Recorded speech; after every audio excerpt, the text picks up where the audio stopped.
August 13, commencing here at 7:30 at the Shaw Auditorium. And we'll call on Ms. King, if you could introduce the late items, please. Thank you, Your Worship. We are adding item 8D2. It's a delegation from Mr. Howard Van Imp regarding Calinda Street Road closure. We're adding item 8E1. It's a delegation from Mr. Fred Taylor regarding the request for offers at 1621 Dufferin Crescent. We're replacing page 100 to item 8E, request for offers at 1621 Dufferin Crescent. We're replacing pages 107 and 108 of item 8F for a DP 726 at 635 Railway Avenue. That's to add a third variance for the side yard setback. We're replacing pages 151 and 152 of item 8J. It's a DVP 197 for 6500 Raven Road. We're adding item 8J2, delegation from Mr. Harminder Parmar and other neighborhood residents regarding DVP 197 at 6500 Raven Road. We're deleting items 2, 3, and 4 from item 8N, which is a property maintenance at 113 Victoria Road, 45 Halliburton Street, and 33 Victoria Crescent. We're adding item 11E, the zoning amendment bylaw 2012, number 4500-1.20 for RA 292 at 2375 Hayes Road for adoption. We're adding item 13A. It's council appointments and announcement from Mayor Rattan, and that concludes the late items, Your Worship. Thank you very much. Now, could I ask for an adoption of the agenda as amended? Second. All those in favor? Opposed? Motion carries. And moving into the adoption of the minutes. Moved. Second. All those in favor? Opposed? Motion carries.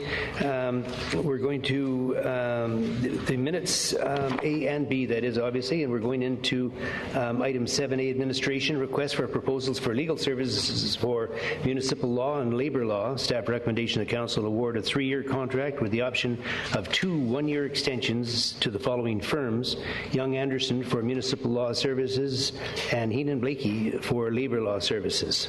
Move staff recommendation number 1, Your Worship. Just one? Okay, one. Moved and seconded. Discussion on one? Seeing none, all those in favor? Opposed? Motion carries. And did you want to move to? Item number 2, Your Worship.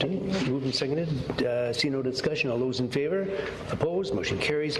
Item 8, community safety and development.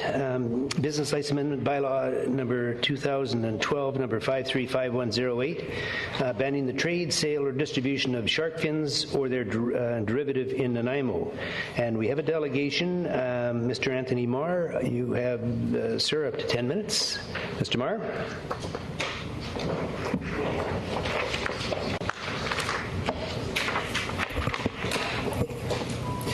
Good evening, Mr. Mayor, Your Worship, and honorable gentlemen.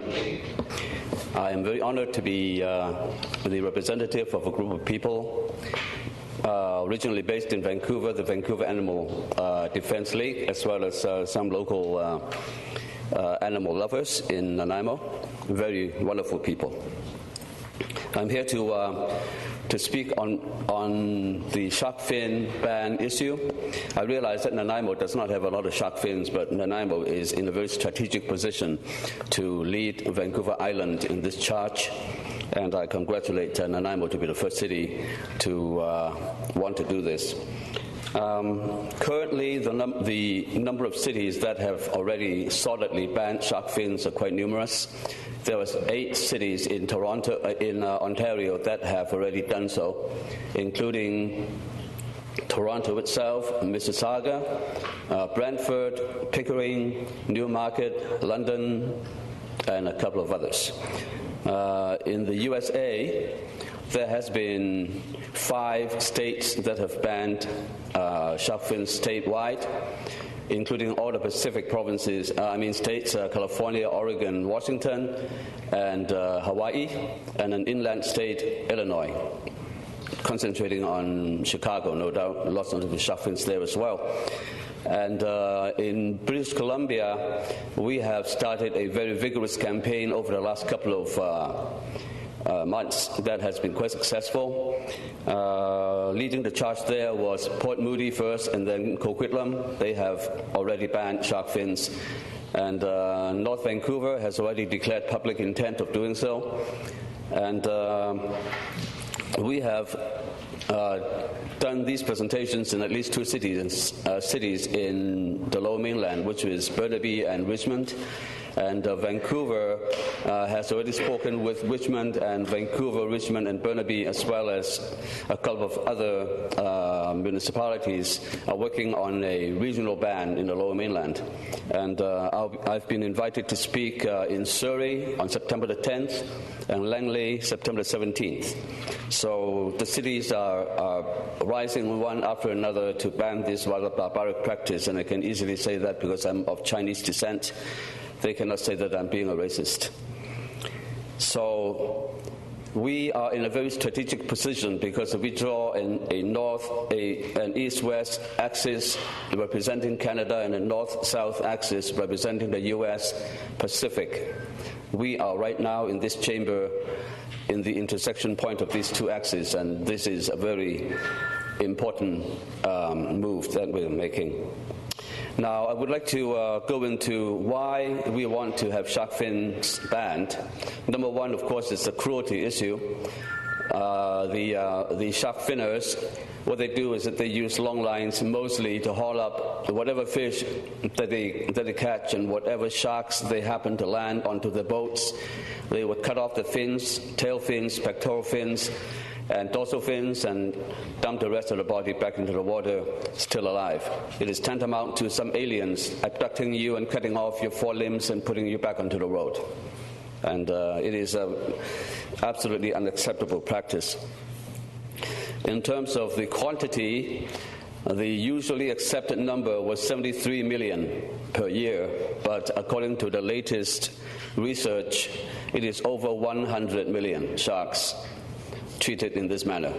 And why do they just cut off the fins and dump the rest of the body into the water? Because shark meat is not in great demand. Shark meat is a very cheap item, like about 70 cents a pound, whereas shark fins can fetch $700 to $800 a pound. And so all they want are shark fins.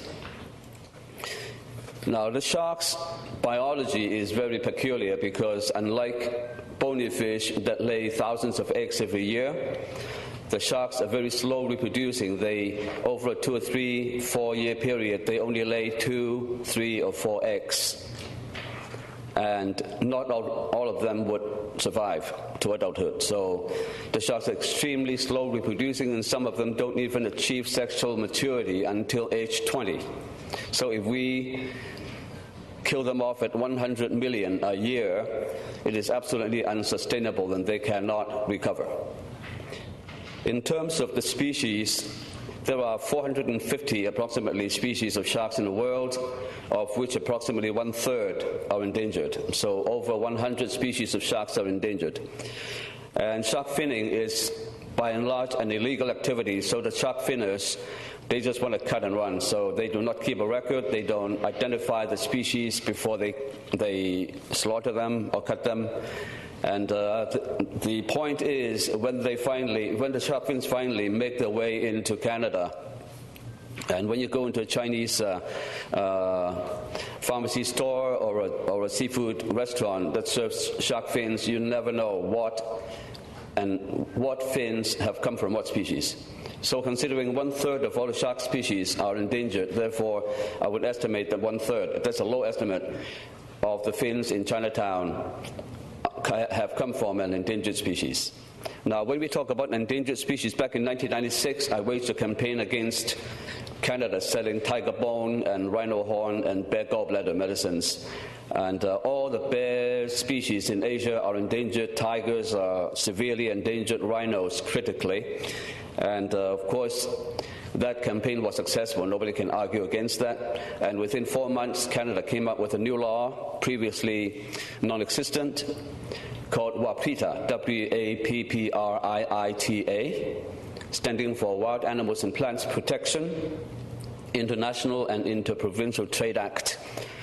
And previously, as I said, there was no such law, so when people import these endangered species products, which is in violation of international law set by CITES, there was no law in Canada to forbid the sale of these endangered species products.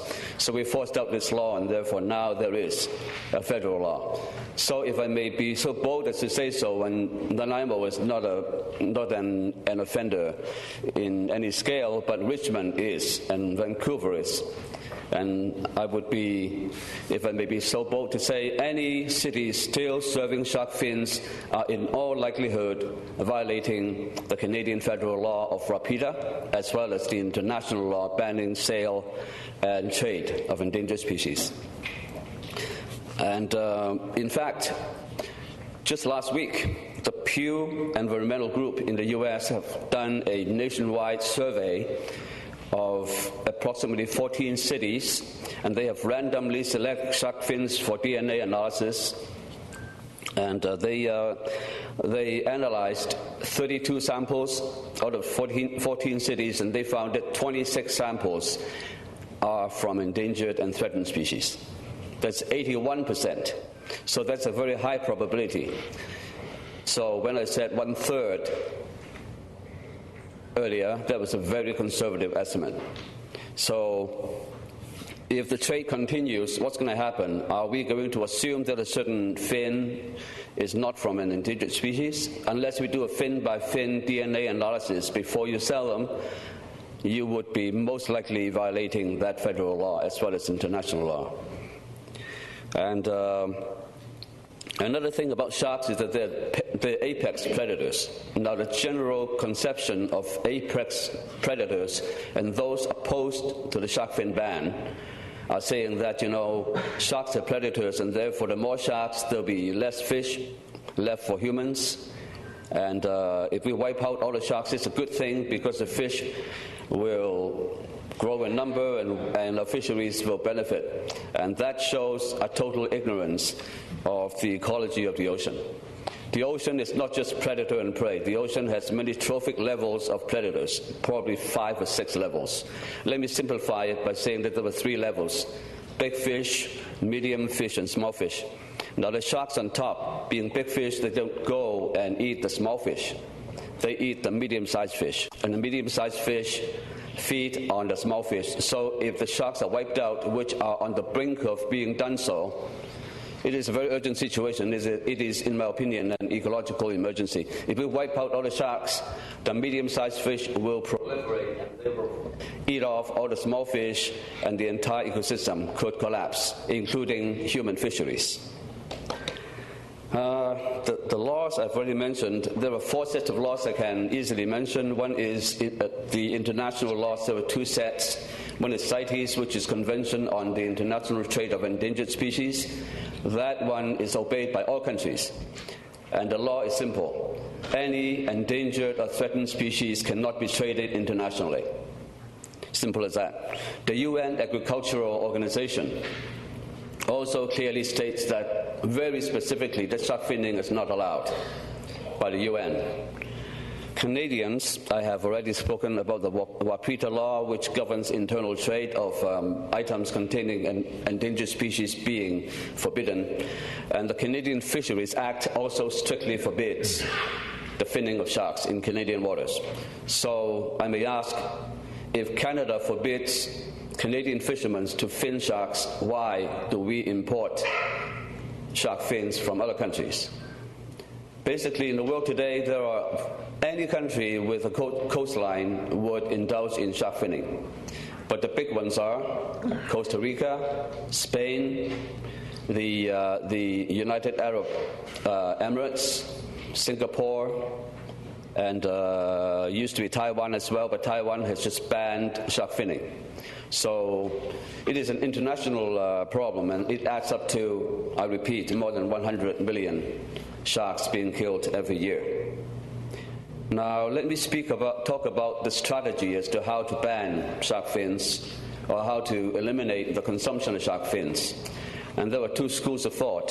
One is the voluntary withdrawal method, which means if you just go into Chinatown and soft pedal, please do not use shark fins, and if you do not use shark fins, I will send you on a vacation to Galapagos for a week. And it is one boat at a time. And if you do that, it's going to take several decades to fully take significant effect, and the sharks just don't have the time. So the remaining necessary strategy is to ban it outright. And as we can see, we have a lot of precedents already set. And so we're just asking you, ladies and gentlemen, to do the right thing and vote on banning shark fins in Nanaimo. Some say that how do you enforce it? I think it's very easy.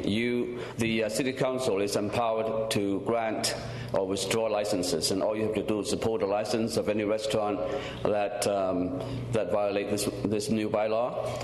Or, like Toronto, play more hardball. I think the penalty is on a sliding scale. The first penalty is $5,000.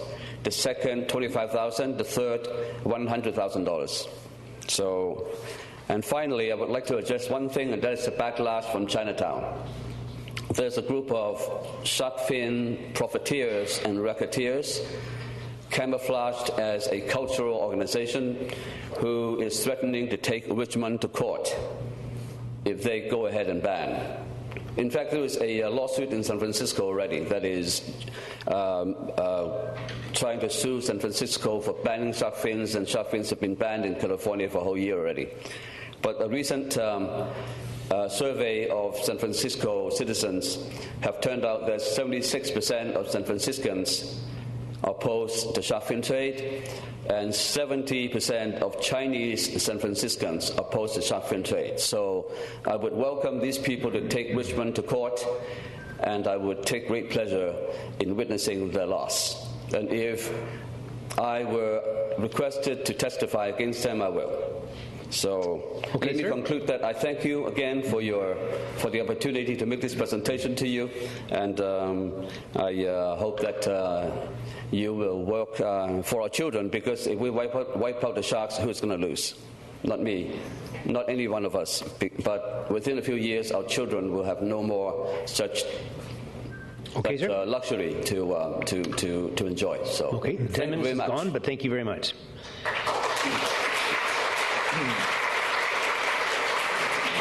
You know, I just want to say that I am extremely opposed to the whole matter of finning of sharks. And, you know, when you look at, the speaker mentioned the Galapagos. I was there 4 months ago and, you know, had a chance to snorkel and dive with some of the sharks. And, you know, it's just an absolute travesty of justice that this is allowed. There'll probably always be privateers that'll be trying to sell these things and capture them on the market. But I'm ever so hopeful that all the communities will get behind this project. It's a pathetic and disgraceful thing to do, and to cut the fins off a fish, a live animal, and then throw it back and let it die a very painful death is abhorrent to me. And I certainly will be supporting the banning of shark fins. And Councillor Patchy. Thank you, Richard.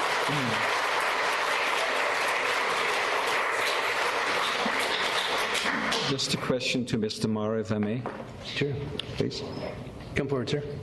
Thank you very much for your presentation. Earlier in the week, all of us received a communique from Mrs. Margaret McCullough, who basically stated the same that you did. I am curious to know, though, that in her note she tells us that practically every country with a coastline engages in finning. So I am wondering why you're singling out Costa Rica, Spain, United Arab Emirates, Singapore, and Indonesia when there are so many countries with coastlines. Is that a matter of quantity, or? I could present you with a world map with dots and bigger dots and bigger dots. And the biggest dots are number about 6 countries, and Costa Rica and those other countries that I mentioned occupy that position. There are some medium-sized dots, including Japan, including other countries I can't recall, and there are maybe a few dozen countries with small dots. So if you see that map, and I can easily email it to you this evening, you will see that all countries are involved in this trade, but there are some big ones, and there are about 6 or 7 of them. Thank you. Thank you. Councillor Johnstone. Thank you, Your Worship. Thank you, Mr. Marr, and thank you for all your hard work in protecting our endangered species. It's absolutely inhumane, and I congratulate you. The reason people would want to eat shark fin soup, is there a particular reason, or why do they find it such a delicacy? Is it build body strength, or? No. Shark fins, number one, is of almost zero nutritional value. That's number one. It doesn't have any taste. All it has is the texture. And the texture is quite similar to vermicelli. I don't know if you've tried it. It is a kind of a rice noodle made in a certain way. And when you make shark fin soup, you have to spice it up with other ingredients like chicken or pork or some kind of broth. Mm-hmm. And the average citizen hardly ever or never orders shark fin soup in a normal lunch or dinner. It's always in a big banquet. And why in a big banquet is it served? It is a status symbol just because of the price. So it's about, I would say, for a communal bowl, it would be about up to $100 a bowl, shared with about 7 or 8 people. And so if you have a wedding and you're inviting 200 or 300 people, 20 or 30 big tables, round tables, and you serve shark fin soup to everybody, it is a flaunting of your own wealth. And I think that is a very ignoble gesture in any case. And but if you ban it, there will be no black market flourishing because, number one, shark fin is not addictive. And the only way that shark fins are served are in banquets, and you cannot have underground banquets. So it won't happen in terms of a backlash that way. Thank you. Councillor McKay. Thank you, Your Worship. I'm never one for wanting to vote on anything when it comes forward for a first time. However, when I saw this on the agenda, I thought I would do some significant research on the subject, and I have done so, and I'm prepared to vote on this pretty much right now. It's a disgusting and barbaric practice. What I would like to know, a question to staff, is can you tell us what the penalties will be for, I see we've got a bylaw here, but I don't see any penalty attached to it. What are the penalties going to be for this? And are they going to be sufficient? Penalties? Your Worship, the penalties are relatively minor in terms of business license infractions. At the extreme end, I guess the council could consider pulling a business license if they participate in an action that's contrary to the issuance of their license. But in terms of just a day-to-day infraction, it would be pretty minimal. Thank you. Okay, I see no further questions. The staff recommendation that council receive the report pertaining to the business license amendment bylaw 2012 number 535108, and the bylaw itself is there. And if somebody would like to move, we'll start with bylaw 1. Moved. And Well, Your Worship, sorry. I think we need to. But I think we need to receive the report first before we get into the bylaws. Okay. I think that's. Yes, so Staff's recommendation. Okay, and second? Okay, no discussion. All those in favor? Opposed? Carried. And then let's go into the bylaw. Good point. Thank you. And item 1, that the business license amendment bylaw 2012 number 5351.08 to ban the trade, sale, or distribution of shark fins or their derivative within the city of Nanaimo pass the first reading. Moved and seconded. No discussion. Councillor Bestwick.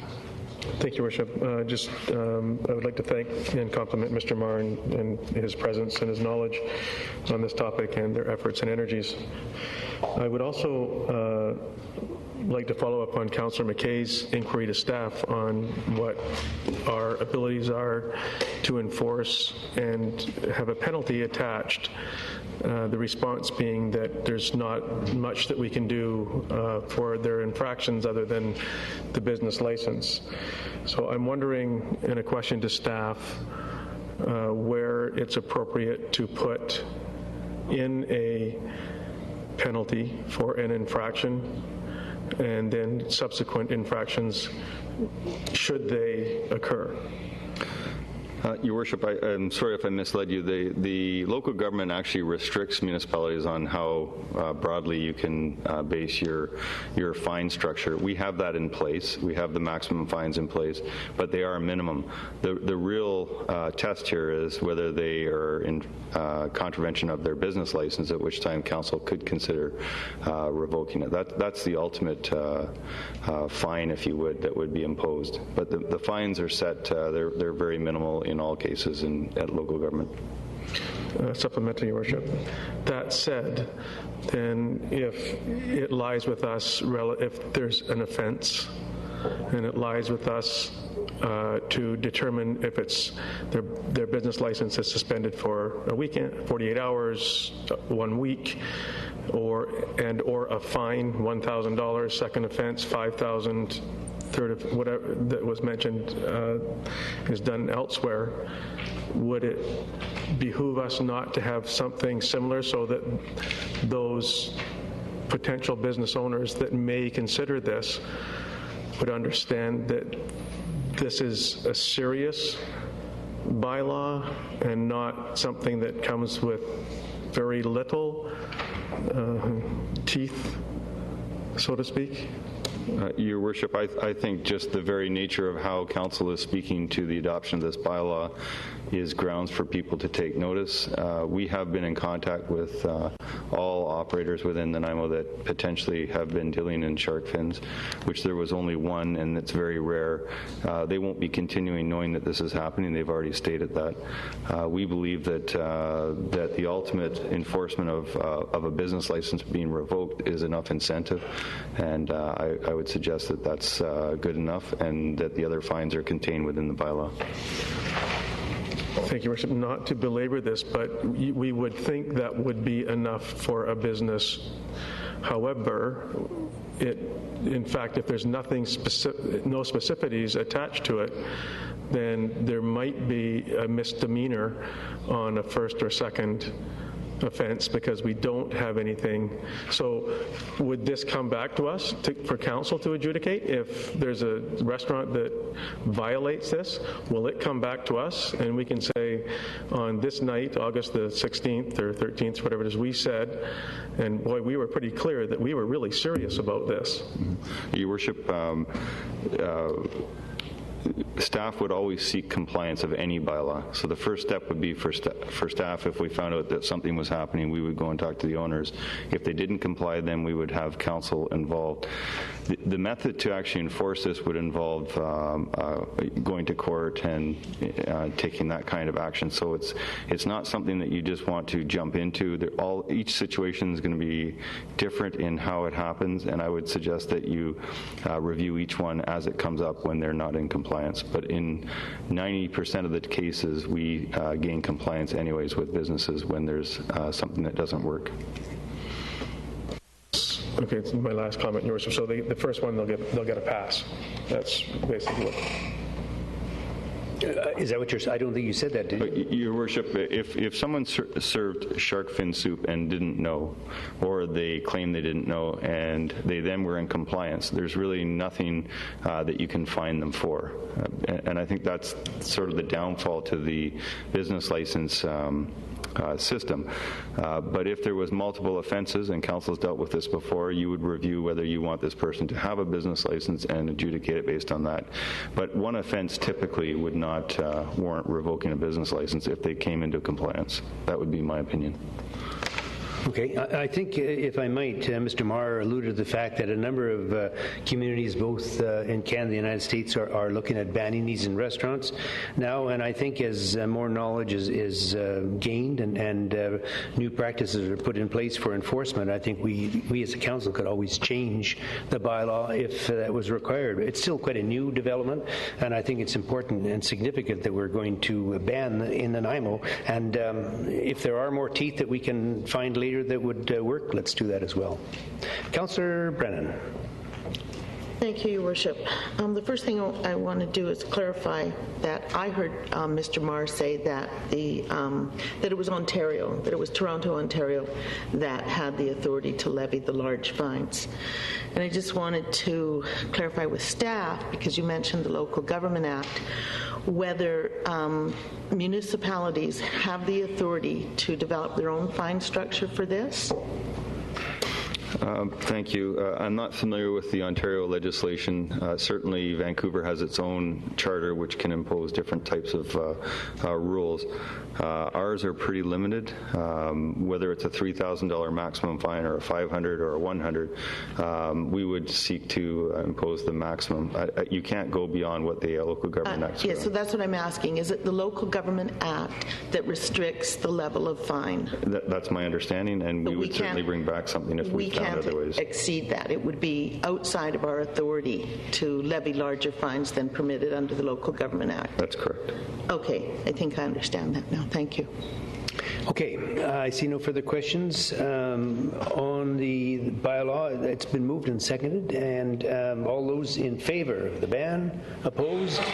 It's carried unanimously. And item 2, that the Business License Amendment Bylaw 2012, number 5351.08, pass second reading. Moved and seconded. All those in favor, opposed? Carried unanimously as well. And we're moving now into B, acquisition of lands located at 175 Pride Avenue, West March.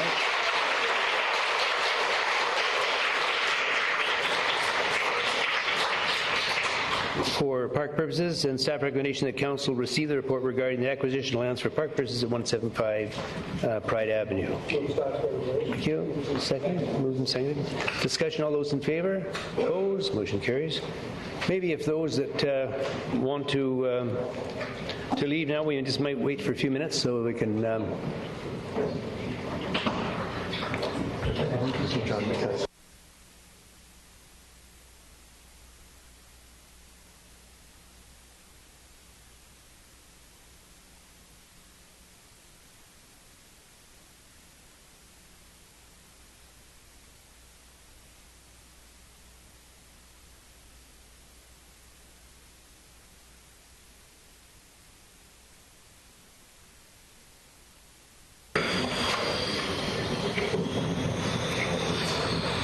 Okay, we'll move along now with the item C, 8C, approval of the 99-year lease with Ducks Unlimited Canada for lands located at 175 Pride Avenue, which is West Marsh. And the staff recommendation, the council approve the acquisition of a 99-year lease from Ducks Unlimited Canada, DUC, for its half interest in the West Buttertubs Marsh located at 175 Pride Avenue. Moved and seconded. I see no discussion. All those in favor? Opposed? Motion carries. The item D, the road closure portion of Kalinda Street West of 6085 Uplands Drive, and it's to be introduced by Mr. Corson. Mr. Corson is coming up now. The Manager of Real Estate for the City of Nanaimo. Your Worship, I'll introduce the subject. Sorry. We have a report before you regarding the road closure portion of Kalinda Street, and we've previously been entered into an agreement with Nanaimo Senior Village Holdings for sale of this property. Part of the process for the sale of the property is a public notification. When we notified through the newspaper, we had another party come forward and shown an interest in this property. So we have brought a report that is before you outlining that situation and seeking council's direction in that matter. Okay, thank you very much. We do have 2 delegations on the same subject. And so if Mr. Sanini is available, sir, you have up to 10 minutes. Thank you, Your Worship. No, I'm sorry, just one quick sec.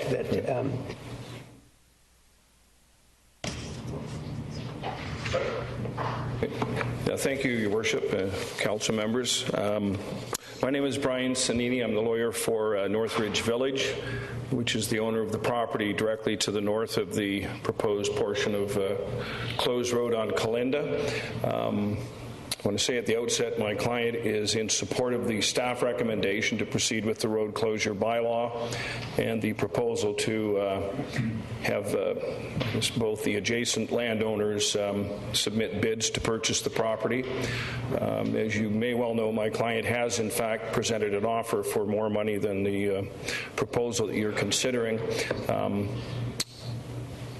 I'm not suggesting that the city and staff are not in a position to move forward as you have been to this point.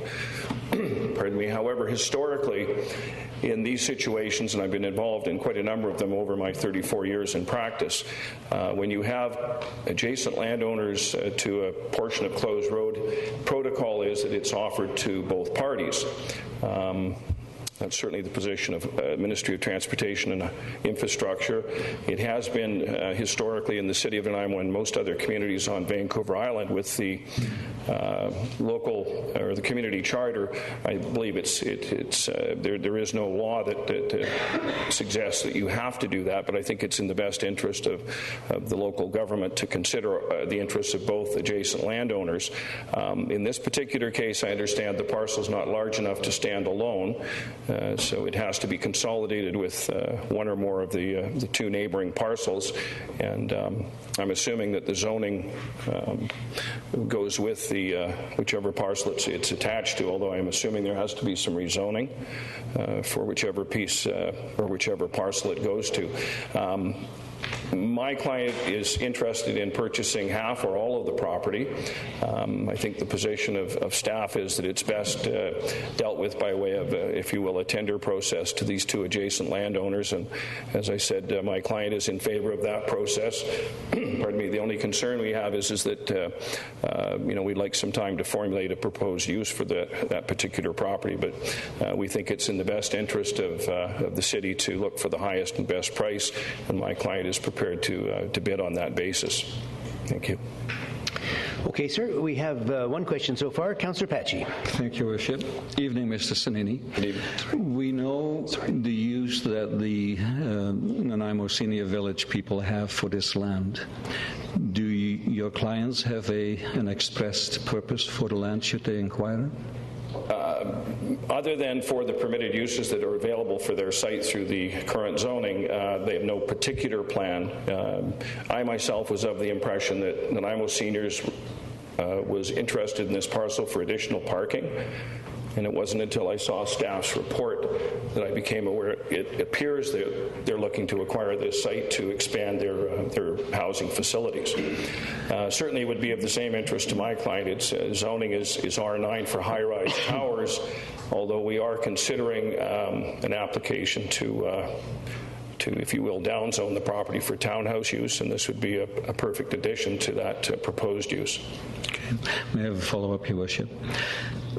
I'm told by staff that the opportunity for Nanaimo Senior Village or your clients to purchase this particular piece of land has been in existence for 7 years. We now have been in business, quote unquote, with Nanaimo Senior Village for about 18 months. Forgive me, but the timing of your client leaves me to wonder, why now? Why did you not exercise that right? With respect, you say 7 years. I'm not familiar with that. We only became aware of it through the notice published in the newspaper. Maybe staff can elaborate on that for me. Your Worship, what Councillor Padgett is referring to is when the subdivision was created, that there's been upwards of 7 years that the land has been there unused and not used for road, so therefore available if someone came forward. Thank you. Okay, thank you. Oh, Councillor Bestwick. Thank you, Your Worship. Thank you, Mr. Sanini. On the basis of historic, you mentioned historic, and you mentioned up and down Vancouver Island and Nanaimo specific. Would you agree that there's more involved in this property than simply the best price? So for its land use or for its potential use, that would be that would be measured in an expression of interest?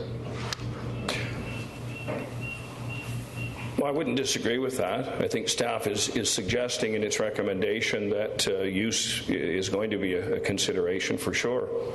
And I don't know how council will weigh that use, which right now, based on adjacent zonings, the zoning for my client's parcel is higher. So with respect, if it maximizes density, the greater value is to that parcel, if I understand your question correctly. The benefit that Nanaimo Seniors has now is they've had the 18 months to negotiate with the city, and as I say, up until I read staff's report, I was of the belief they wanted it for parking. And the fact is they've approached my client to lease its site for parking, so I assume that was their issue, not that they wish to expand their facilities. And we can clearly make use of that property, there's no question. Just one other point, and I don't want to take this opportunity through the question though, but if you'll notice, my client is in fact was one of the larger dedicators of property to create Kalinda. This particular parcel, which historically was owned by my client, there's been no road dedication to Kalinda. I think that's another point that needs to be taken if we're drawing lines between the two parties. My client's dedicated a good chunk of Kalinda Road that is in use now. This particular property owner, none of its land was taken for it. This is ICBC's property. Thank you. Okay, thank you, Mr. Nini. I don't see any further questions this time. Thank you, sir. Thank you. Now, our second delegation is Mr. Howard Van Imp. Welcome, sir. You have up to 10 minutes as well. Thank you. Your Worship and Councillors, thank you for allowing me to speak to you on behalf of Nanaimo Seniors Village, our residents and staff. My name is Howard Van Imp, and I'm the General Manager at Nanaimo Seniors Village. We purchased a 7-acre parcel on which Nanaimo Seniors Village currently resides approximately 15 years ago. Since then, we have built a full campus of care, which provides affordable housing for approximately 350 seniors and allows them to age in place while receiving assisted living, residential care, and independent living services. One of the realities which the health care community, including Vancouver Island Health Authority, is realizing is that approximately 30% of the population currently residing in residential care housing who only have moderate dementia but otherwise are in good health and are mobile would be better served in a care model which is more socially driven as opposed to nursing-centered. As a result, Phase 7 of our expansion at Nanaimo Seniors Village would like to complete this last missing piece of our campus by providing approximately 100 licensed dementia housing units. These units would be delivered via small houses with home-like settings, with programming and activities, which assist memory enhancement and complementing the existing skills of residents with moderate dementia. It is imperative that this new phase be part of an existing campus of care and also be alongside our existing residential care building so that we can leverage the appropriate nursing and other staff and services. Based on this, the city-owned parcel in Kalinda is crucial in enabling us to move forward with this project. In addition, beyond providing essential housing and services for our local seniors, Nanaimo Seniors Village currently employs 282 staff, and we anticipate the new project will add another 70 full-time positions. In July of this year, Council approved a motion via first and second reading to transfer the proposed road closure to Nanaimo Seniors Village based on the agreed to purchase and sale agreement. For over a year, we have been working with the city and following due process. And we are astounded that Council would suspend the current agreement because another bid has surfaced, which adds marginally to the published appraised value. We don't believe that such action by Council is in the spirit of the agreement and that any such action would be counterproductive. Our local union, the Hospital Employees Union, and various neighborhood organizations are fully supportive of this project, and we believe that providing 100 additional licensed dementia units and creating 70 full-time positions, rather than allowing this parcel to be developed for condo units at some future unspecified date, provides immediate and tremendous value to our local community. We therefore urge Council to follow through on your motion of July 9th and not suspend the current agreement with Nanaimo Seniors Village. On behalf of Nanaimo Seniors Village, I'd like to thank Council for the opportunity to speak. Thank you. Okay, sir, we have a couple of questions before you go, and I'll maybe start off with a couple I had. How long have you been advising the city of your intention to build a dementia unit at that facility? Is this something fairly recent, or is this... I'm going to have to speak. I'm going to have someone else come up and help speak on that matter. Okay, fine.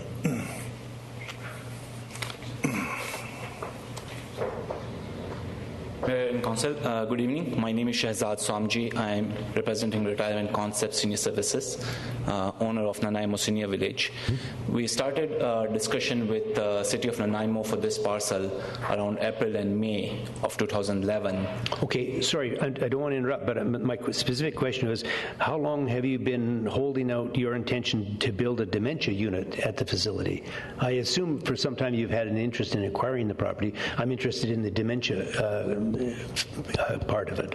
We have been looking for expansion on both private pay side and the funded side, and recently Vancouver Island Health Authority has requested a proposal from all the operators to provide licensed dementia housing. Okay, and if I can, just to add to that, have you got a firm commitment from VHA or BC Housing, anyone that will enable you to open this facility? No, right now it's in the proposal stage, so we are supposed to provide our response to that proposal. Okay, have you received any assurances that you will be considered for it? No. Okay. I'm not trying to be difficult, but I think the dementia component is important to me, yes, and I think to other members of council, and so I'm just trying to find out just how firm this dementia component is in the scheme of things. It is, on the larger scheme of things, it's a firm commitment from VIA. Any operator can receive that proposal in response to that bid. Our intention is that if we are not successful in this proposal, we will build our own private pay capacity for that on that lot. Okay, sir. We've got some other questions. Councillor Patchy. Thank you, Worship. You heard Mr. Sanini just speak to the previous delegation about this just being used for parking. Can I have your comment on that? We have never considered that parcel to be part of a parking expansion. We have always looked at it as a building expansion. And since our discussion started last year, that was our intent to put the building on the site. Thank you. And as a follow-up then, Your Worship, I want to make a motion, and I wonder if you'd permit me to make it now. I'd rather hear the rest of the speakers first, and then we'll call on you to make the motion. All right. Councillor Bestwick. Thank you, Your Worship. To either member, is it reasonable to assume that the application to VHA is not possible without the acquisition of this property? In other words, you wouldn't be able to build or even make application? That is correct. We will not be able to put our proposal together if we are not given the land. And there's no other consideration for a smaller opportunity there, or scaled down, or? The way the setbacks and the bylaws and everything is working for us with this scheme of thing, it won't work if we don't have that parcel, and we will not be able to respond fully to VIA proposal. Thank you. Thank you. Councillor Johnson, sorry. Thank you, Your Worship. Thank you, Mr. Samchi. As a member of the Hospital Advisory Committee, I'm aware that there are many, many people being housed within our regional general hospitals who have dementia, and they're looking for space to house these poor individuals. Have you done a needs study, or have you received a needs study from VHA to detail detail how many people might be? Yes, it is on the strategic plan on page 67. I have not remembered that number, but I can refer that to you once I go back. My recollection is they're looking for additional 1,000 beds over the next 5 years. Thank you very much. Okay, it's my understanding, and maybe you could comment on it, that the incidence of dementia is growing in our community exponentially right across North America, probably worldwide, and the problem is becoming acute. Mayor, that is correct, and the other issue is that a lot of people who are in dementia mode, they are being housed in residential care, which takes away the nursing beds from the community. So that's a dilemma that we are faced with, and we are faced with in our existing campus of care. A lot of people who are in assisted living should not be there, and a lot of people who are in residential care should not be there. They should be in licensed dementia housing building. Okay, sir, we have more questions yet. Councillor Brennan. Question, and that is there a closing date for the VHA call for proposal? It is closing on August 31st. August 31st. Okay, thank you. August 21st August 31st. Of this year? Yes. 2-1. August 31st, 2012. 3-1. 3-1. Thank you. Okay. It was actually supposed to be closed on 17th. They extended it. Yeah, I was curious because that's what the information I had. Yes, it was on August 17th it was closing. Okay, sir, and I think the final question, so far at least, is Councillor Patchy. Thank you, Worship. Well, for all the reasons that we have heard, and I'll speak to it in a minute if I may, I wish to move that Council direct staff to continue with the road closure bylaw and approve third reading of the bylaw. And as a second point, direct staff to proceed with the current terms and conditions outlined in the conditional purchase and sale agreement with Nanaimo Senior Village Holdings Limited. And if I get a seconder for that, I'd like to speak to that. Second. Okay, it's been seconded. Go ahead. Well, Your Worship, just to reiterate, opportunities exist. Some people take them, some people don't. In the case of Nanaimo Senior Village, where we all are very much aware that the beds that are required in this community for people with dementia is growing year after year after year, and that to me is, in this particular case, the highest and best use for this piece of property.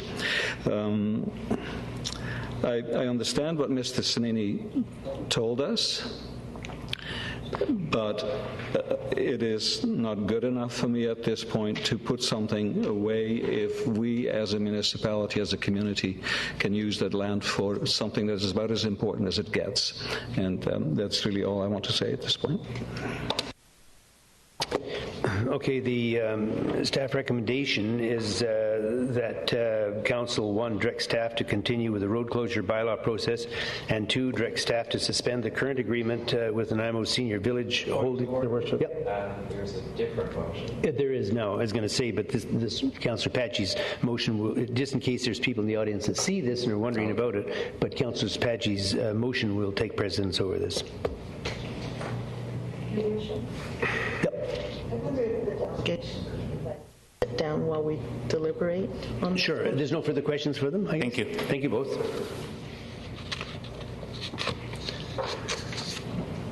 Okay, so that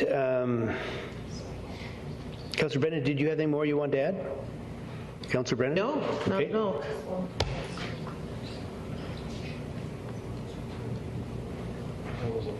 Yeah. Did you want to, so that, Councillor Bessick, did you want to? Yes, please.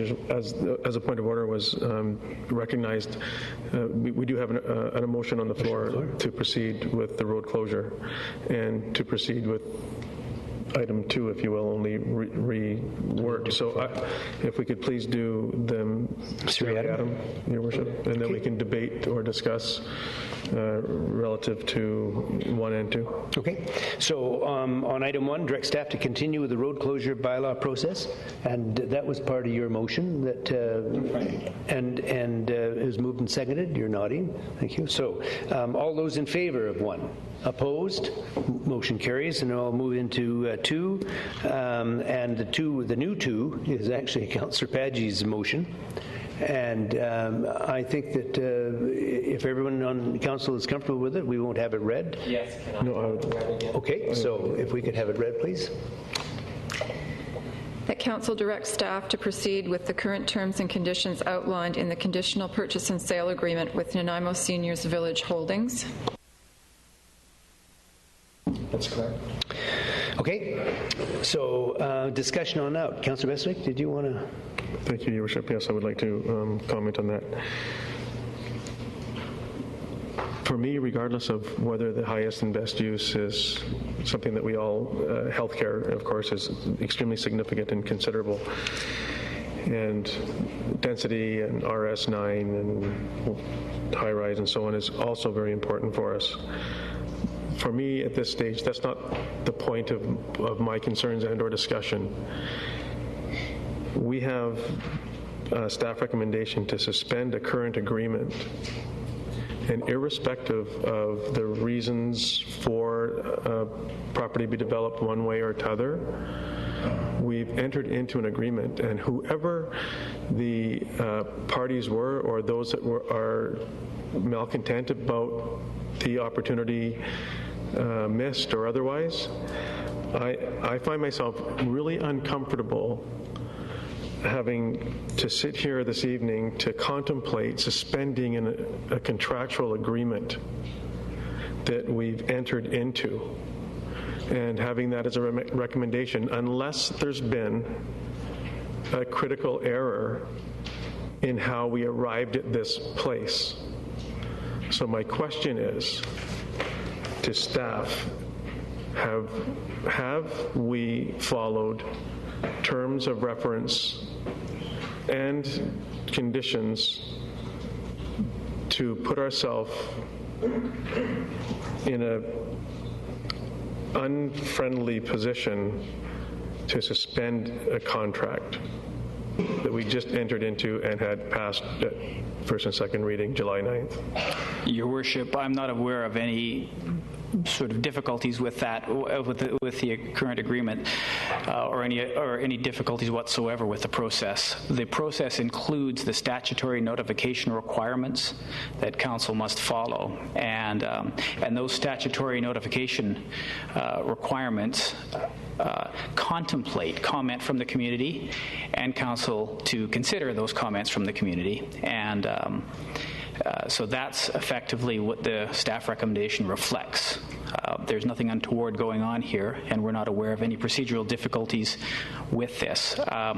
So council is within their rights to pass the motion that's on the table, or to pass the motion that is, the motion that's on the floor, or the motion that is within the staff recommendation. Either way, those are good motions for council to consider.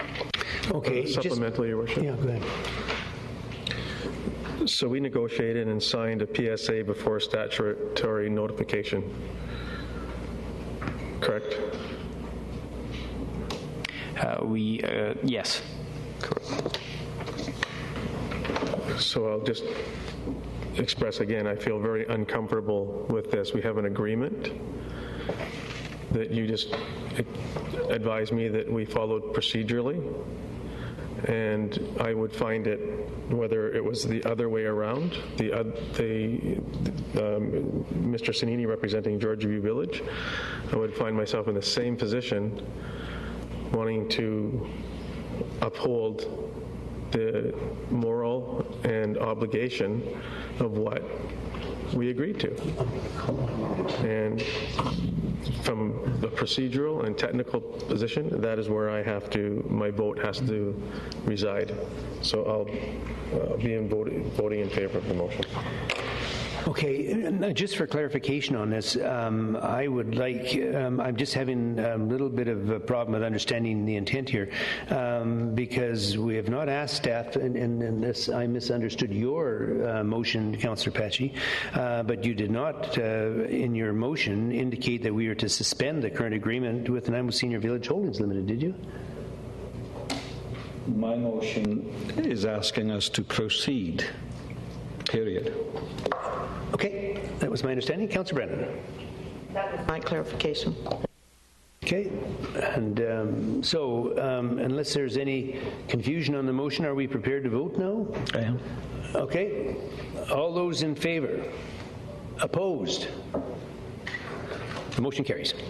Okay, the bylaw that highway closure and dedication removal portion of Kalinda Street adjacent to 6085 Uplands Drive, bylaw 2012 number 7151, passed third reading.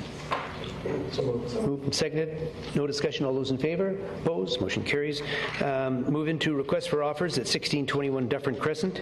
The first delegation we have is Mr. Fred Taylor.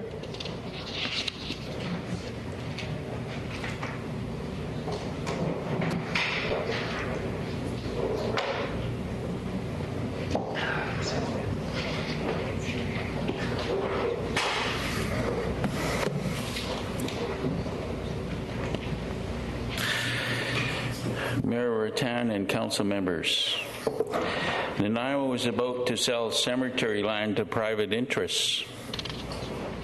John Horn, City of Nanaimo, Randy Churchill, City of Nanaimo, RCMP, and VHA all promoted a supportive housing project for the site at a public meeting on June 17, 2010.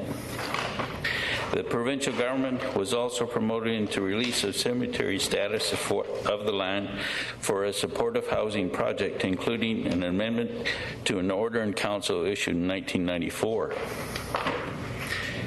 I do understand the proposed contractor for the supportive housing has had a copy of this idea of selling a portion of the cemetery land to private ownership and private use in hand for a considerable time.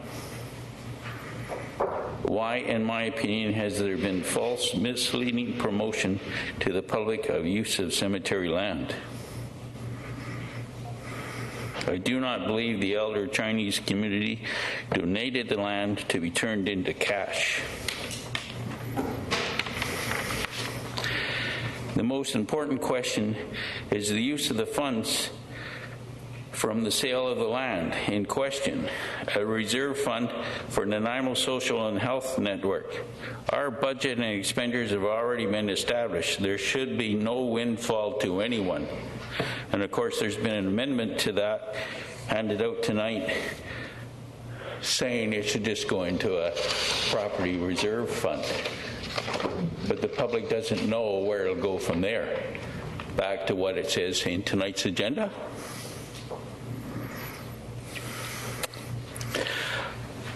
I suggest this community owes the North End the return of their park.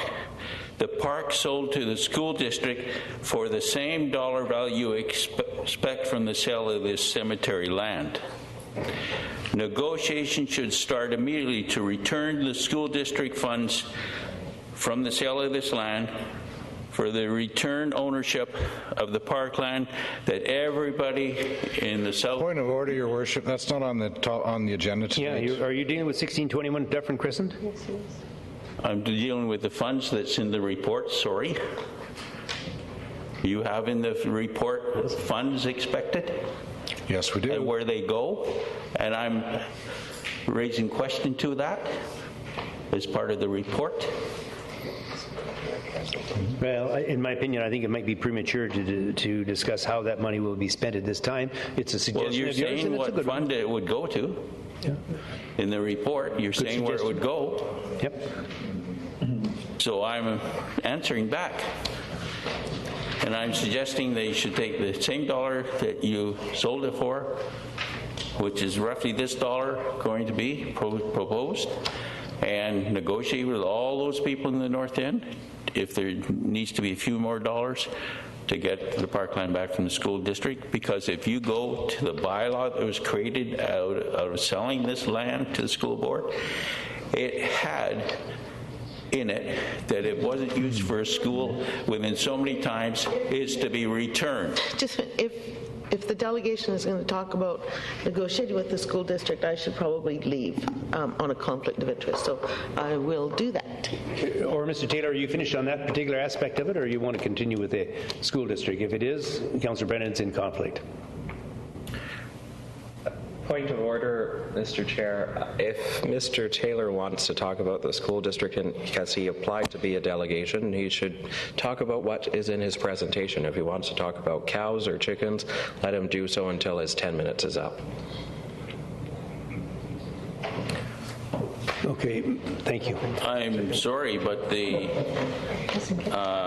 report suggests where the money goes. I'm suggesting it goes somewhere else. And it involves how you sold some land. And that's what I am suggesting. And you know there's a outcry about it. And I think you could make people on selling the property and what you do with the funds very happy. Okay. Connection. Thank you, sir. I have a question. Oh, are you serious? Okay, go for it. And the question is to staff. I have always under the impression that the proceeds of this possible sale would go to the upkeep of the Chinese cemetery in perpetuity. So why has that changed, or is it still part of it? Your Worship, the reason that it goes into this fund is that's statutory. You don't have any choice. Once it's in the fund, you can then move it around, as Mr. Taylor suggests, but it has to go into that fund and then council can make decisions about it. We certainly suggest that part of the revenue from this property be used in the Chinese cemetery, but those are decisions that if and when we do sell the property, we would be back to council to talk to. And there are limitations with respect to how council can move it, but that is articulated in the community charter. Yeah, if I may, I just want to remind people, and then Councillor Anderson has a question here, but the staff recommendation is that Council, 1, direct staff to post a request for offers for the sale of the city-owned property at 1621 Dufferin Crescent, and 2, direct staff to report back with an evaluation and summary report for Council's consideration. So there's quite a bit of work that has to be done before we get to the point of finding out how we're going to spend the money. But having said that, Councillor Anderson. Thank you, Mr. Chair. My question is to Mr. Taylor. As there was some discussion while you were making your presentation, could you just tell me in a few words what your main concern is with regards to this property? I have always supported maintaining and registering all cemeteries and their lands with the provincial government, which will only have about 2 out of 7 registered, plus keeping all their land. And you have had cemetery status released off this land. It is now just a piece of land owned by the city. Therefore, I don't even believe funds from it could go to reserve a caretaking of a cemetery, because it's no longer a cemetery land. Okay, thank you. Thank you, Mr. Taylor. I see no further questions. Thank you, sir. And we still have the motion. I move staff's recommendation. Okay. Second. Moved and seconded, and that's 1 and 2, or do you want to do the seriatim? Okay. Okay, seriatim then. On 1, staff recommendation that direct staff to post a request for offers for the sale of city-owned property at 1621 Dufferin Crescent. It's been moved. Oh, Councillor Brennan, sorry, go ahead. At this point, I'm not going to support this motion.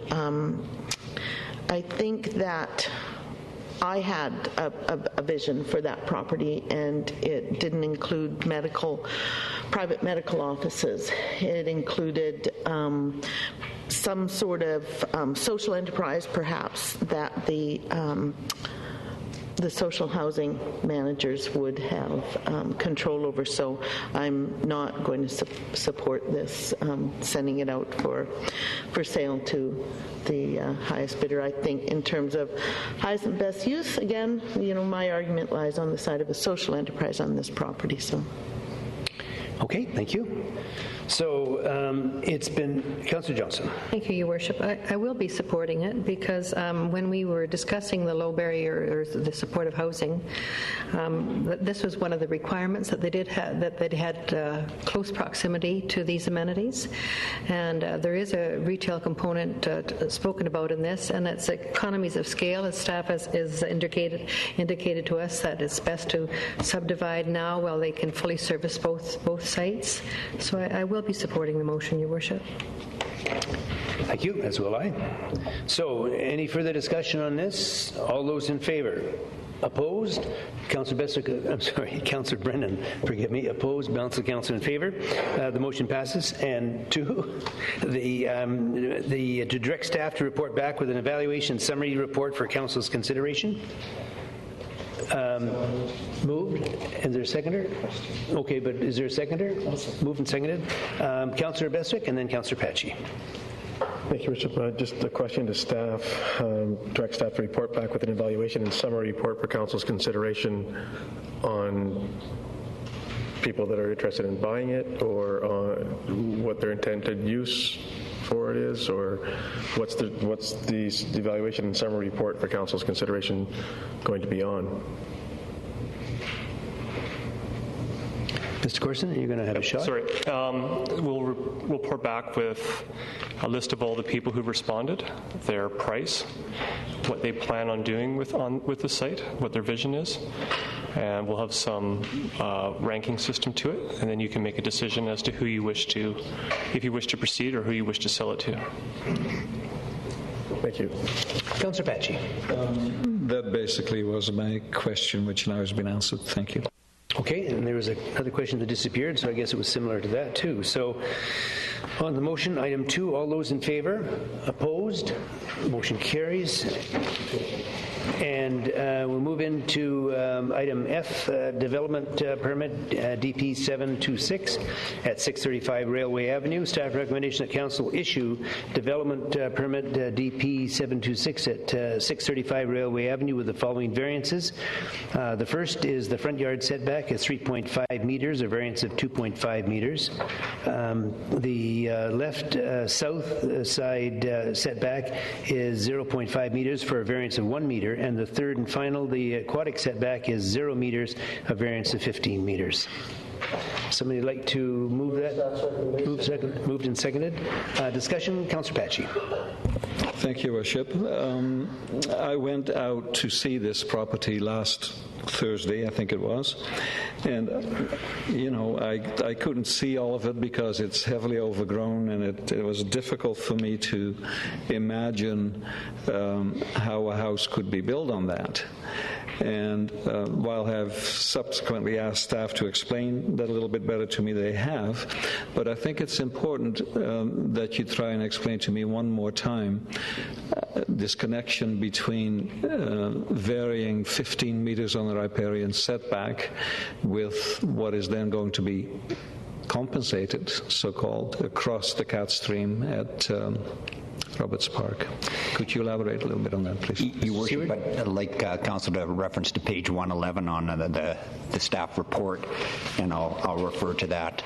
The applicant is asking for a variance of 15 meters on the aquatic setback to 0, mainly because the dotted line on the site plan touches the corner of the house in 2 places. In other words, the top of the bank in this site, just as Councillor Patchy has mentioned, a very steep site requires a 0 setback. The house is not going to be built close to the Cat Stream. The actual setback, as you see on the site plan, is 15 meters from the Cat Stream, but given the very odd configuration of the slopes, it needs a variance to accommodate the house construction in the position as drawn.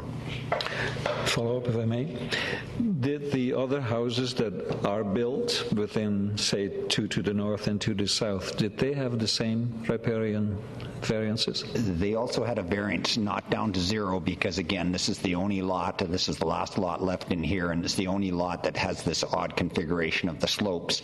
They did have a variance, I believe, in the 3 to 5 meter range from the aquatic setback, but in this case, not nearly as much as this one's requesting. Thank you. Councillor Johnston. Thank you, Your Worship. Through you to staff, if I may. The very phrasing of the area, development permit area 3, natural hazard area, could you please explain to me and for the people present what natural hazard area defines? there's two issues here. Is the slope of the property in some areas is approximately 45 degrees, very steep and therefore very difficult to develop on. The other one is the aquatic setback with the cat stream at the bottom of the hill, and that's a hazard area that is considered wanted to be protected, and therefore that's why the variance is brought before you tonight. Thank you, Mr. Soup. Okay, I see no further questions. I will be supporting the permit, and I think it'll behoove the developer or the contractor to find out how this is best can be situated on the property, and I wish them well. It's time for development on this thing. It's been floating around for a number of years, and this is the time I think to act on it. So it's the motion is on the floor. It's been moved and seconded. All those in favor? Opposed? Motion carries. Development permit DP 797 at 4800 Cedar Ridge Place. Staff recommendation the council issue development permit DP 797 at 4800 Cedar Ridge Place with the following variances. The building has a height of 15 meters, a variance of 1 meter, and on-site parking is 122 spaces, a variance of 22 parking spaces. Someone like to move that for moves? Staff recommendation second? Please. Thank you very much. Discussion on this one? I see none. All those in favor? Opposed? Motion carries. Moving to development variance permit, DVP 197 at 2340 Wild Dove Road. And this is to be introduced by Mr. Tucker, Director of Planning. Mr. Tucker. Yes, Your Worship. This is, and I'd ask Mr. Blackwood to bring up the site plan. This is a corner lot where White Dove Road makes a right-angle turn onto Starlight Trail as the subject property. Next slide, please. And there are 3 requested variances. 2 of them are with regards to lot depth. The upper lot is to be reduced in depth from 27. Let me just refer to my copy of it rather than attempting to read that one. From 30 meters to 27.3 meters, and then the lower lot, the lot depth to be reduced from 30 meters to 27.66 meters. It's to allow a 2-lot subdivision. There's also a variance of the rear yard in the newly created lot. The lot to the north, which would be newly created, is an existing house on the lot, and it's to allow the subdivision to proceed.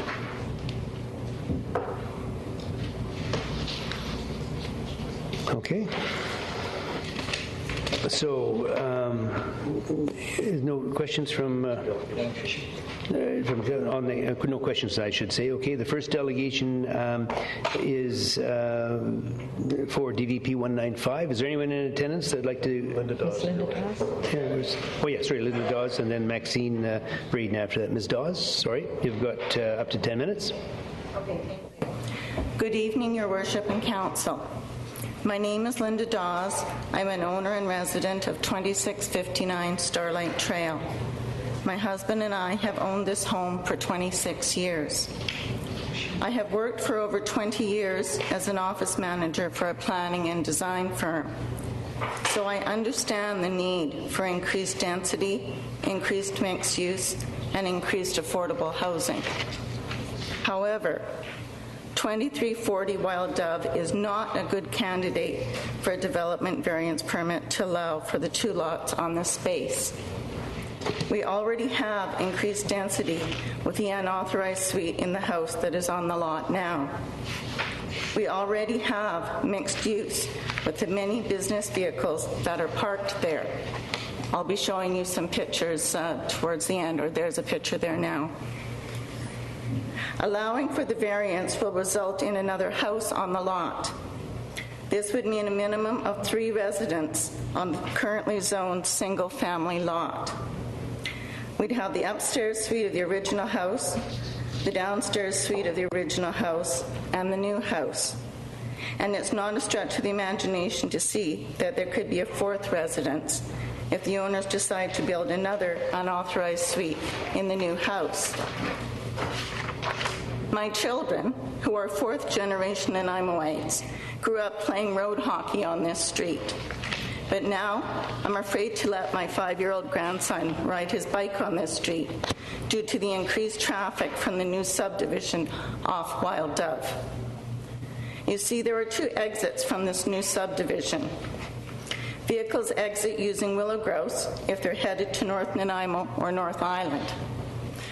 But vehicles exit using Wild Dove and Starlight around the sharp corner where this lot is located if they were headed to South Nanaimo, South Island, Vancouver Island University, the hospital, or Koltai Elementary School.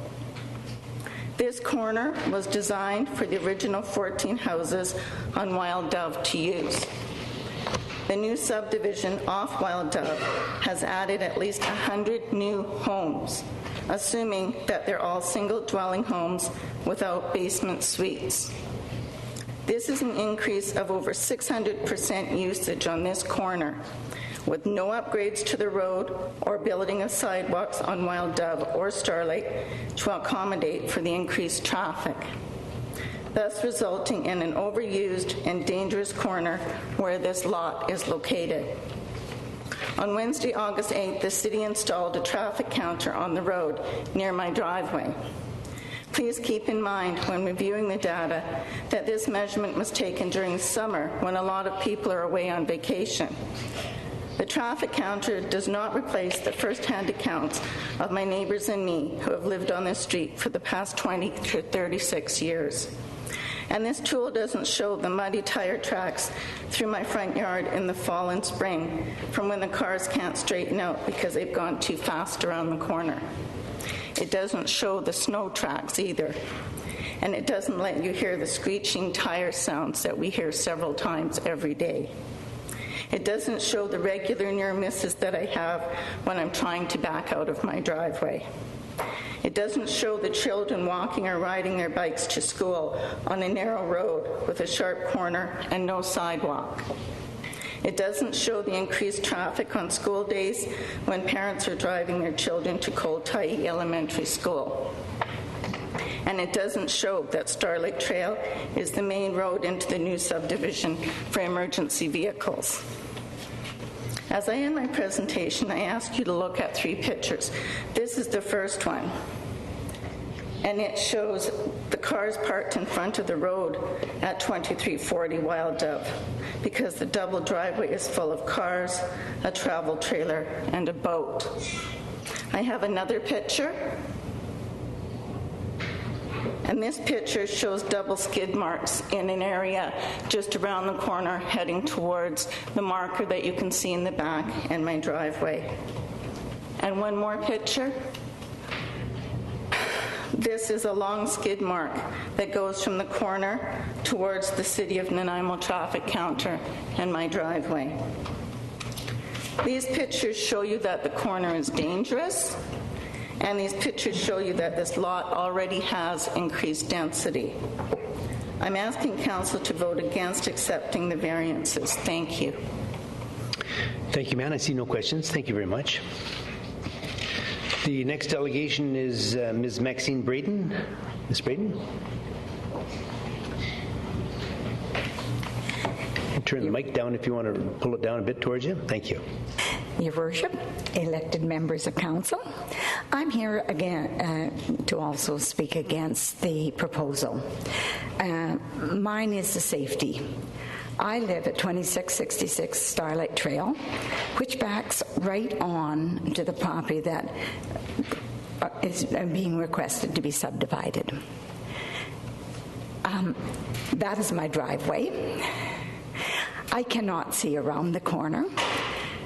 People coming down Wild Dove cannot see me. It is get in my car, look over, and see if I can see what's coming, and pray.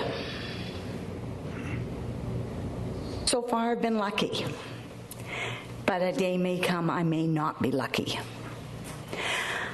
I want you to think about the safety of not only myself, but everyone entering, going down Wild Dove, coming up Wild Dove, going down Starlight, coming up Starlight.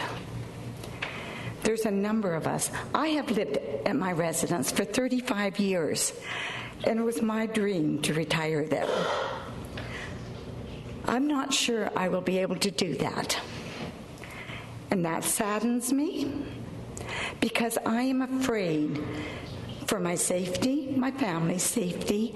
I'm afraid for my neighbor's safety. I'm afraid for the small children growing up in that area. We really have to consider the safety issues that are involved. You see the tree there? And right beyond the tree, there were 3 accidents in 4 days.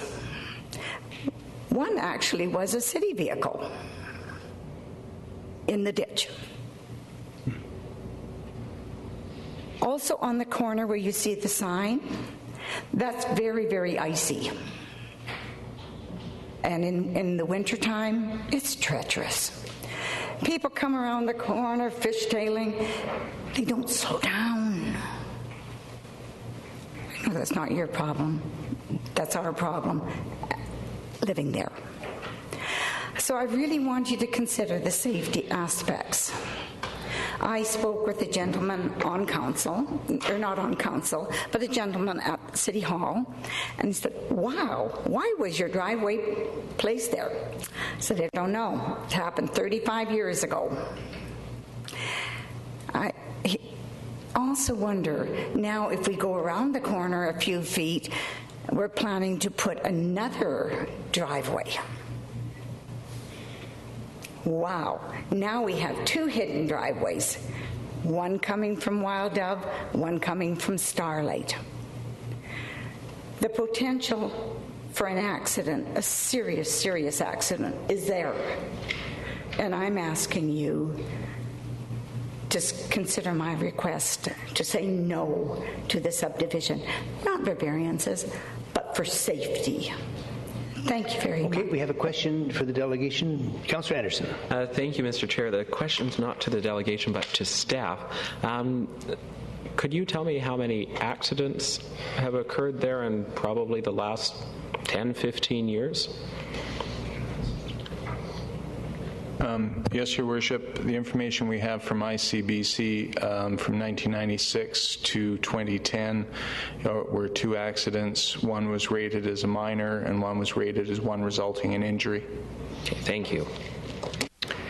Okay, I see no further questions. Thank you, ma'am. Thank you. Oh, wait a minute. You're on Councillor Brennan and then Councillor Patchy before you go. Councillor? No, it's not a question for the delegation. To the delegation? To staff. To staff. Okay, I guess that does. Thank you very much, and we'll go back. Is this? What are you? Not for the delegation. Okay. Thank you, ma'am. Sorry for the confusion. Now, Councillor Brennan, do you have something for staff? And then Councillor Patchy. I do. I'm wondering if staff could comment on the issue of the 2 hidden driveways and what consideration has been given to that, if any. And secondly, whether there's been any consideration given to traffic calming, like speed bumps around that corner or signs, hidden driveway, that kind of thing. With regards, I'll ask Mr. Blackwood to put up the second slide with the site plan. With regards to the location of the driveways, the first is obviously for the existing house, and the existing driveway is shown at the top of the screen. The driveway location for the newly created lot, if it were to be, these variances were to be approved, would be approximately in the location shown, although based on the comments we've received through this process, it would be my recommendation that that driveway be moved as close to the lot line to the north to maximize the distance from the corner. The second question was with regards to traffic calming.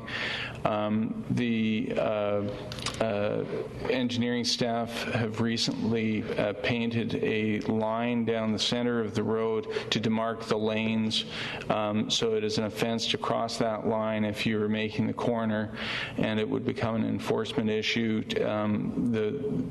if people were shortcutting that corner and resulting in accidents.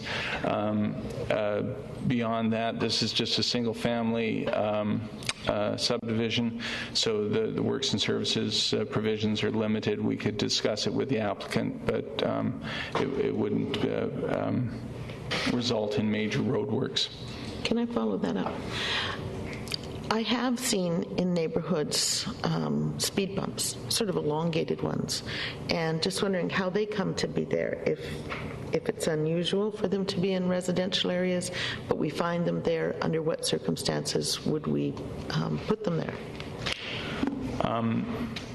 Usually the traffic calming is a result of requests from the neighborhood as a result of concern about issues. Council, I think, is aware of other requests that have come forward on other streets in the city. Usually it's a result of high rates of speed. Also often in the vicinity of schools, elementary schools, where there's a concern for children's safety, and the engineering department evaluates those and determines whether there is a case to be made from a traffic engineering point of view. One final follow-up, if I may. Do we know if this is a walk route for the local elementary school? I don't know the answer to that question, Councillor Brennan. Sorry. Okay. Excuse me, I stated so in my speech. I was looking actually for some sort of written policy from the school district, because I think they do try to map out walk routes for students. Councillor Johnstone. Thank you, Your Worship. It's for you to staff, if I may, please. In certain districts, and in College Heights in particular where I live, there's signage saying hidden driveway, drive with caution, or there's other terminology as well. Is that a possibility? Blind, or hidden driveway, blind curve?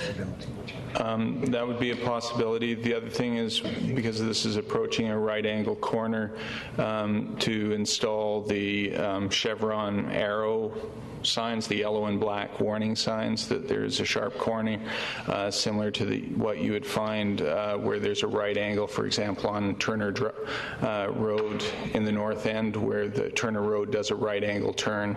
So there are possibilities for looking at means to improve traffic safety. So the engineering department would look into that? That's correct. In support of the neighborhood. Thank you. Councillor Pachi. Thank you, Worship. To staff as well, am I correct when I think that there is a brown fence on this property that starts at Starlight and then goes up Wild Dove Road that feasibly interferes with visibility on that corner? There is a fence on the property. It was shown in one of the slides from one of the delegations. It was. And believe it's set back so that it doesn't interfere with the site triangle at the corner. Do we have a way of dealing with that in a more severe way, that if it interferes that it should go further back or be lower or whatever? In this instance, the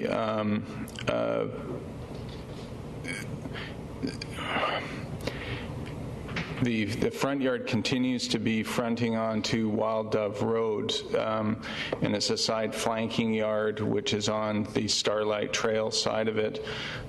So if through the subdivision it's determined that the fence is encroaching into that sight line, then what you describe as a more severe action, yes, we'd deal with that.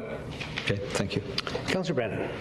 Your Worship, do delegations have to be on the list, or can they just show up? Because I noticed this family has been sitting there with an infant for over technically, an hour. it's only if council agrees, and as a late delegation, they only have up to 5 minutes. Excuse me, Your Worship. In this case, for a development variance permit, it's coming back for the second time. It would be appropriate to hear from anyone in the audience that wishes to address council. So, come down now, ma'am.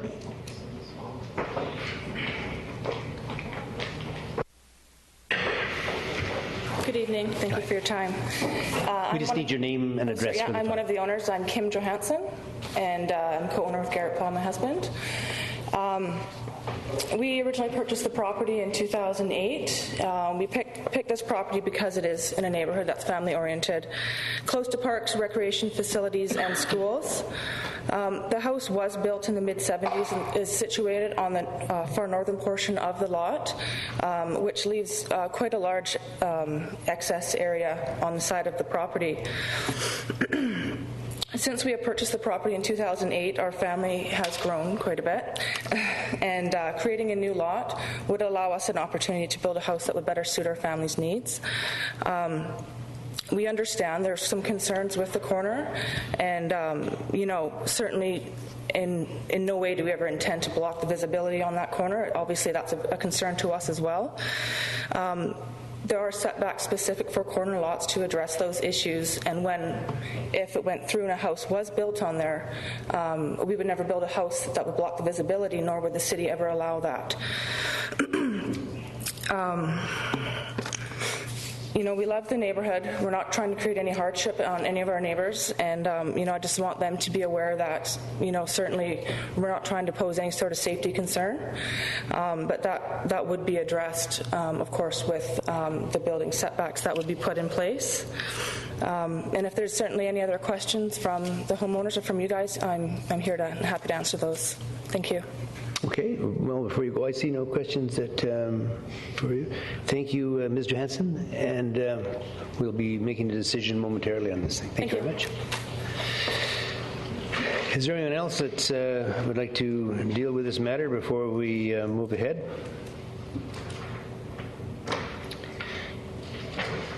Okay, we do have correspondence here, 2 emails which were opposed, one from Mr. Dale Dawes, and it may have been Mrs. Dawes that spoke earlier, I'm not sure, and the other one also opposed was from Gwen Frank Dennis, opposed to this as well.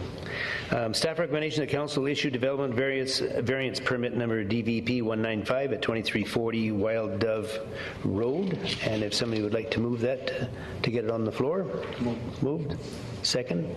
Any further discussion? Councillor Brennan. Yeah, I'm going to support this, but it's on the basis that my understanding that staff is going to make sure that the sight lines do work, that the driveways don't pose a hazard. As much as no one can make things 100% safe, but that there will be particular attention paid to that when working with the developer. Is that possible? Is that possible? Absolutely, Your Worship. We'll take that into consideration with the application. Thank you. Councillor Beswick. Thank you, Worship. Question to staff. If this site is suitably, or if this successfully subdivided, might there be a 2-resident home be permitted? Yes.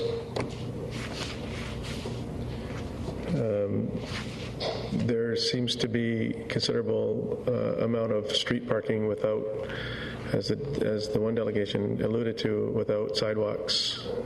So from a pedestrian perspective, which I would understand in this area with a park, kitty corner, that there's probably a considerable amount of pedestrian traffic as well as vehicular traffic going in and out of that park for walks and otherwise, and children. I'm not sure if it's on a walkable site or what is referred to as a child walker, otherwise to school, but it doesn't seem like a suitable location to me for a subdivision per se, for an additional 2 residences per se, because when you take that corner, and with the home that resides there now and they've done a wonderful job of renovating that home. It looks very nice. And there's considerable amount of street parking. And if the potential exists for another home on the corner and another home, frankly, or two homeowners there, then the street parking is likely to be significant. And it is on that basis that I'm not in a position to be able to permit or vote in favor of the variances to permit this to be subdivided. Councillor McKay. Yes, Your Worship. I've got, number one, a question for staff. There was a suggestion made that you wanted to move the driveway closer to the lot line. Is there anything that we can do to maximize that driveway, to demand that the homeowner create a driveway that goes from the front to the back of the lot? Can we do that? And it's looking at it now, this subdivision now becomes standalone on its own. There's now two pieces here. And could we not also require additional parking in Lot A? Your Worship, in terms of the first question about access, we would look at all those options and determine what makes sense as part of the process to subdivide the lands. Requiring additional parking on site is outside of what we would usually do. The required parking in a single-family dwelling is usually typically covered in the driveway, but we will look at that as well. I'm not sure we have enough information to determine whose cars those are on the road, and certainly roads in any neighborhood are for the residents to use, for visitors or contractors or for themselves. So I would hesitate to say that we want to create more paving on a single-family dwelling to provide for the parking. I think the delegation would like to answer that question, Your Worship. Would that be possible? The delegation wishes to, but okay. May I have we don't want to get into a debate with them. May I have a supplemental? Surely. I've looked at this thing 17 different ways to Sunday, and I got to admit, I was down on site twice at two different times. Part of the challenge for visibility in my car, which I only sit about 4 feet off the ground, 3.5, 4 feet off the ground, is the fence. And I don't know if we could restrict somebody from the use of the fence, particularly if they had small children or that sort of thing. I would suggest that this particular neighborhood, of which many of the neighbors have been in for years and years and years, has changed forever. Not because of this development, but because of the development beyond. And the traffic has increased significantly, and while I was there was a lot of traffic going both ways. At least I considered a lot of traffic for Starlight Trail. What I would like to do is, I'm in favor of this particular development, but I'd sure like us to consider what the neighbors have said here relative to the safety. I wouldn't want to be this lady that's next door to it and try to back my car out with somebody whizzing around the corner, perhaps on their cell phone, distracted or some such thing like that. I think that this is, it's not this particular development, but rather just the traffic, the mere traffic that's there now. So I'm in favor, but I'd like to put a postscript, and we talked today about putting motions on the table relative to this sort of thing. I'd like to see specific instruction to staff that we do something significant about traffic calming at that corner. Is that possible? Your Worship, I appreciate the comments from the residents and the concerns of traffic. Traffic is everyone's issue in the neighborhoods, and everyone's a part of the problem. And because of that, I would strongly urge Council to allow the engineering staff to meet with a neighborhood as a group to talk about these issues, because it's not a united front usually on how you do traffic calming. Whether we put a stop sign at this intersection, whether we change it completely, whether we put traffic calming with speed bumps or traffic circle. So I think you have to involve all of the neighbors in this discussion. The traffic on these roads is way under the capacity of the roads. There's no issue with capacity of traffic. There might be issue with speeds and safety of accesses, and the approving officer would take that under consideration with the subdivision, and I would urge us to address it that way. I believe we would owe it to the neighborhood. Okay. Okay, I see no further questions on it, so the motion, it's been moved and seconded. And all those in favor? Opposed? We have Councillor Betsick opposed, balance of council in favor. The motion passes. We'll move into the development variance permit DVP 196 at 2469 Labio Road. It's requested that Councillor Herian wishing to speak with respect to DVP 196. Is anyone in attendance? Anyone left in attendance that would like to speak to matters related to 2469 Labio Road? Staff's recommendation. Is there a second? Okay, moved and seconded. I see no discussion. All those in favor? Opposed? Motion carries. We'll move into development variance permit DVP 197 at 6500 Raven Road. It's requested that council hear anyone wishing to speak with respect to DVP 197. Is there anyone in attendance that would like to speak to matters related to 6500 Raven Road? Okay, if we could get this, we have two delegations. Mr. David Stephen and Mr. Harbinder Pahar. So we'll start off, Mr. Stephen, if you're present, sir. Go ahead. Up to 10 minutes, sir.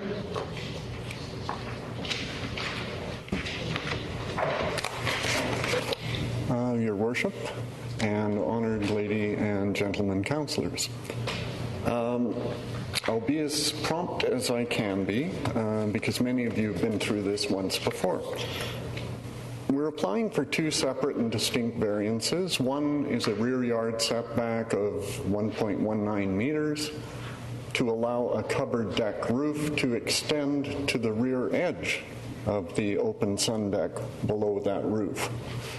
The second is a side yard setback variance of 1.1 meters to allow for location of a heat pump in the side yard. And I don't know whether council's going to vote on these separately or not. I'll leave that to you. The rear yard setback variance, the build scheme is actually trying and promoting covered decks in the area. We'd like to have a covered deck so that we can have shade on sunny days and we can have dry deck on rainy days. The open sun deck, which goes across the rear of the home, conforms to the bylaw in all respects. So it's not the open deck that's subject to the variance. If we're allowed to extend the roof over the middle portion of the sun deck to the rear edge, that won't encroach on the rear yard setback any more than the sun deck that's below it. And if the variance is granted, we won't need roof support posts in the middle of the deck and a second pair of support posts on the patio below. There's a little picture of what it looks like if the variance isn't granted and what it looks like if the variance is granted. The deck is the same, the roof is longer. We had support for the rear yard variance, staff support in the July 9th report to council, staff support in the report to council for today's meeting, and a letter dated June 21st from neighbors next door at 6506 supporting both variance requests.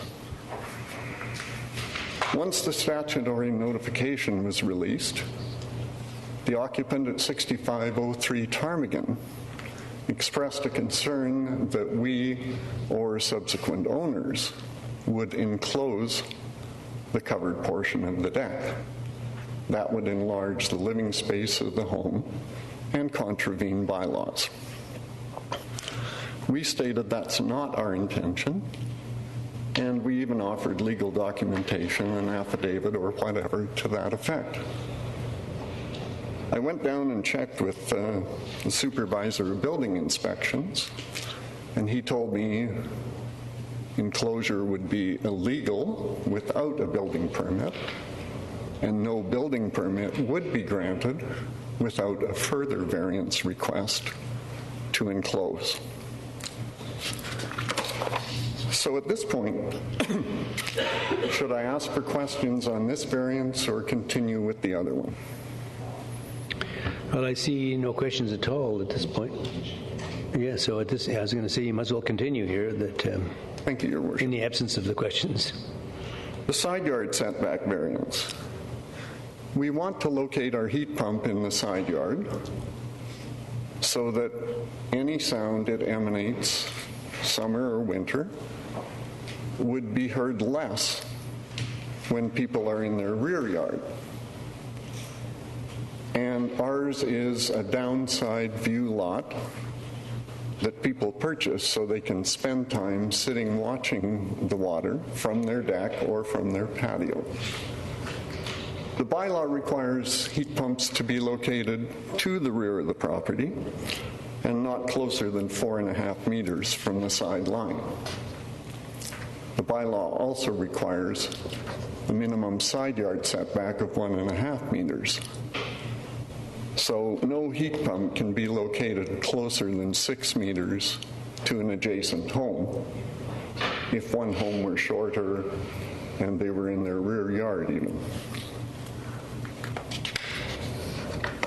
We have a 3-meter right-of-way on the west side of our property, and the neighbor to the west has a 3-meter right-of-way on the east side of their property.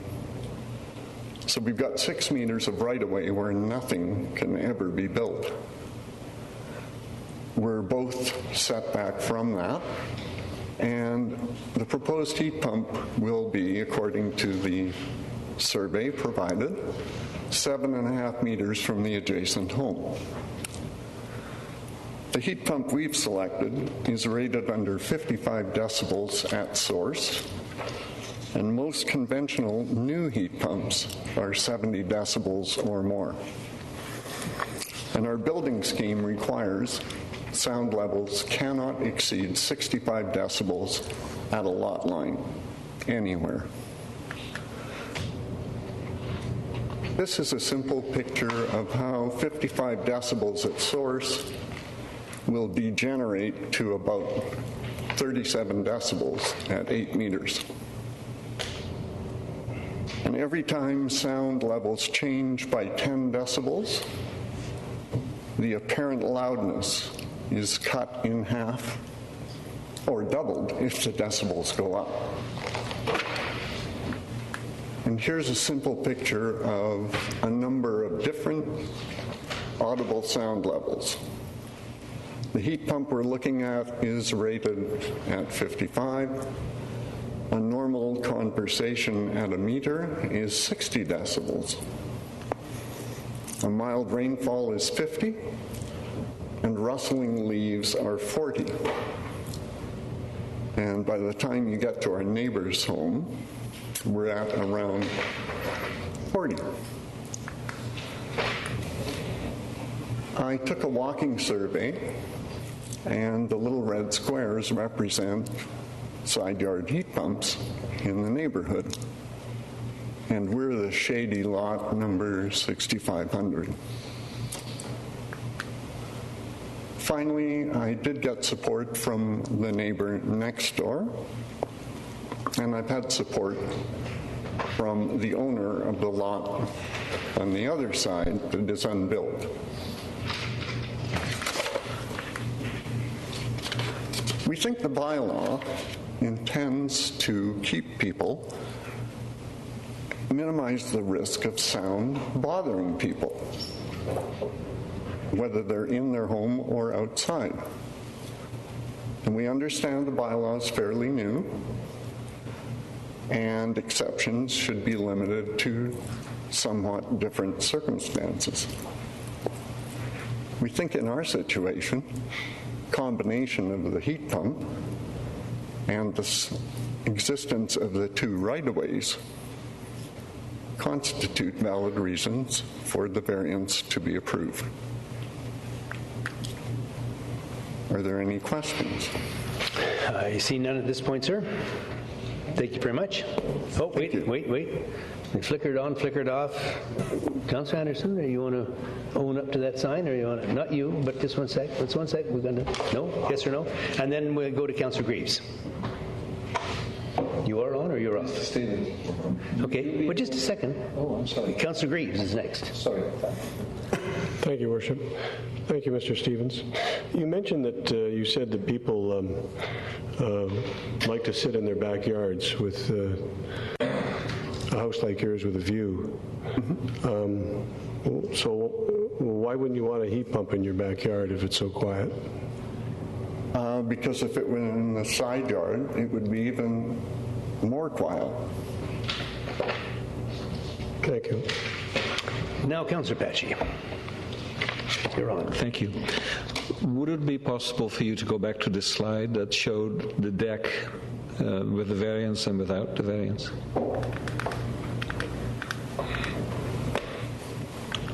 Back. Okay. This one? So when I'm looking at the bottom one, the one with the variance, that bottom post is that in the same place as without the variance? Right. Yes. Okay. So the only thing that is protruding then is the roof.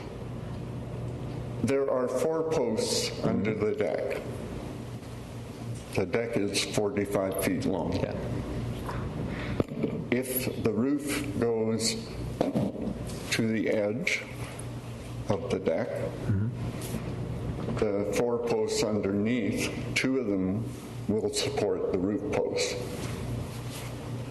Okay. If we don't get the variance, we get to have 6 posts underneath.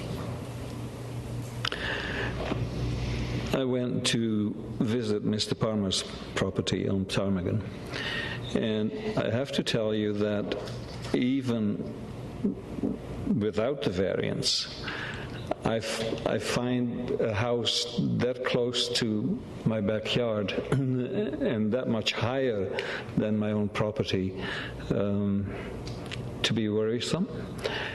Now, I know that Mr. Palmer would have known that that was a possibility, but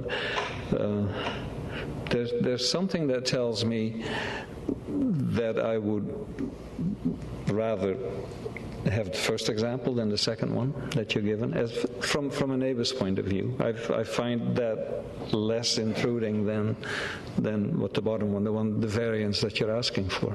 Have you got any comment on that? I don't understand that. Well, the open deck, if you look at the top, the deck is going out 12 feet.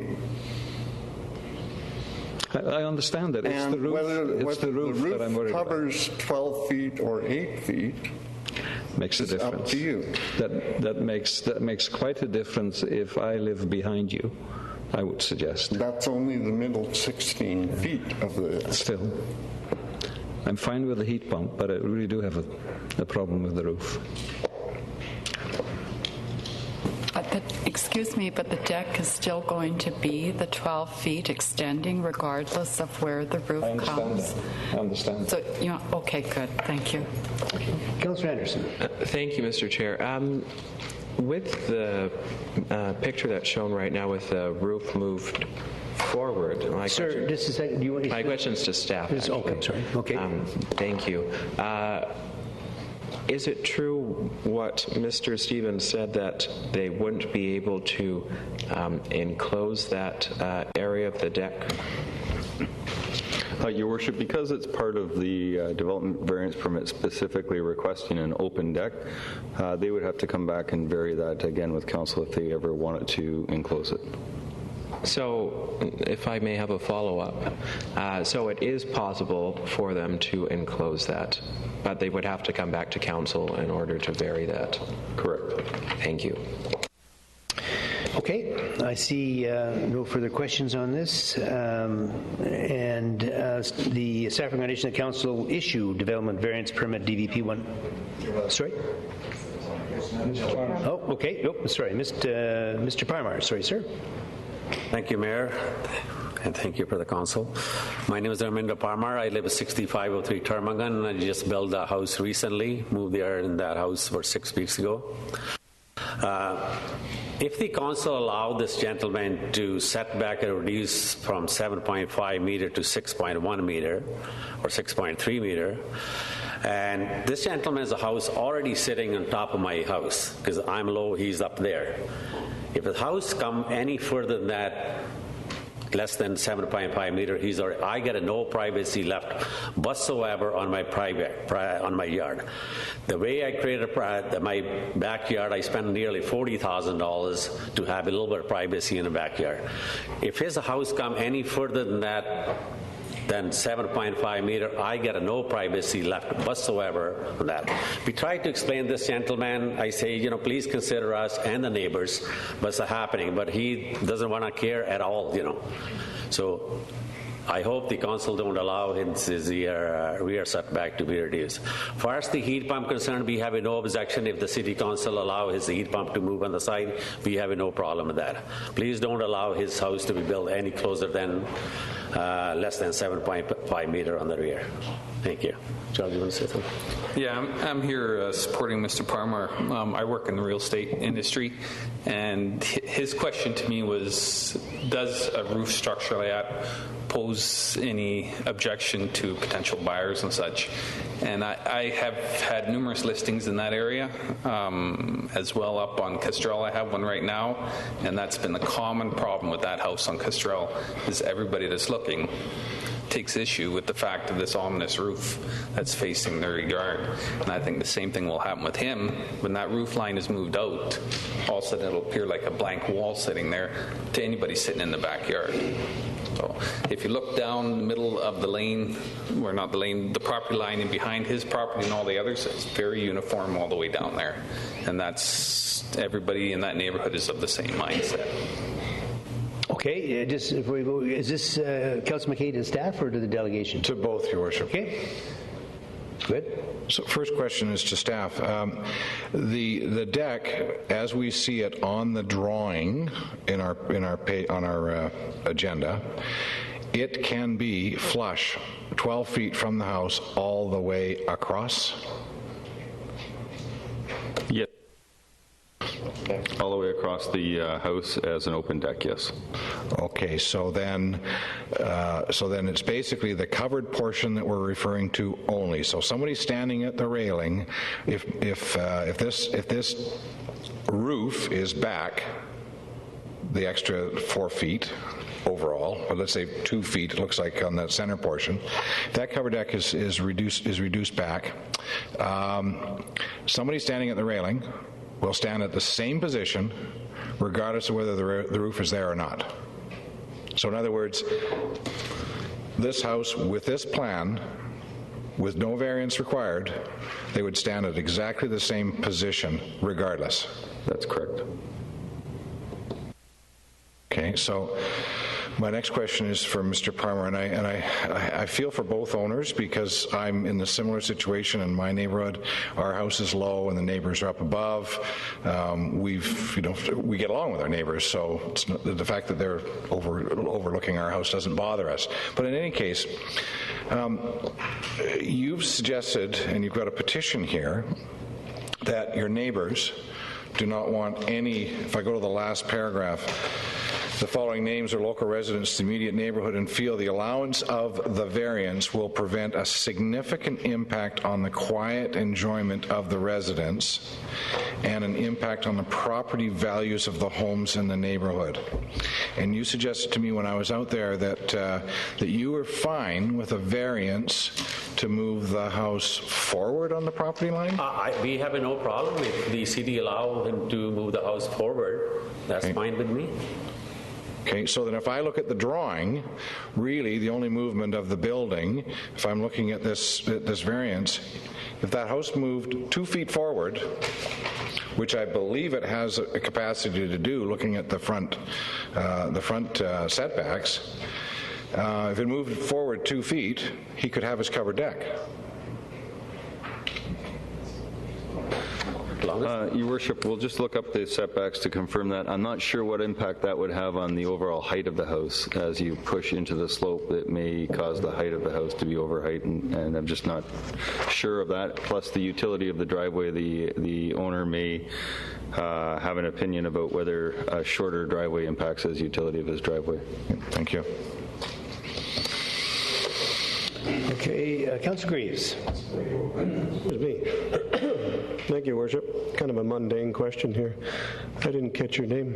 Oh, Charles Sutton. Thank you.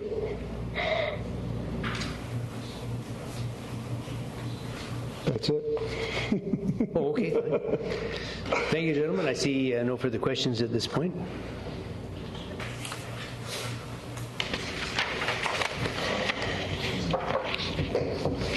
Well, challenging indeed. That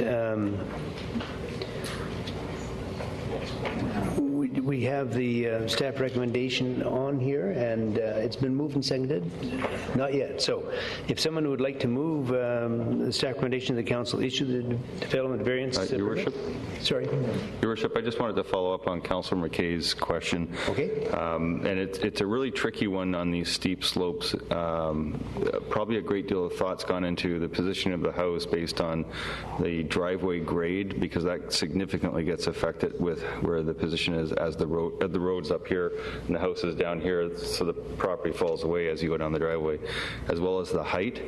So I would suggest that if council believes that's the solution, that you would not support the variance and send it back, and we can talk to the applicant about that, because I can't give you a definitive answer now on whether it can or can't be achieved, but clearly there's enough room within the front yard setback to move the house forward, as Councillor McKay is talking about. I just don't know how it impacts the house design and the other issues.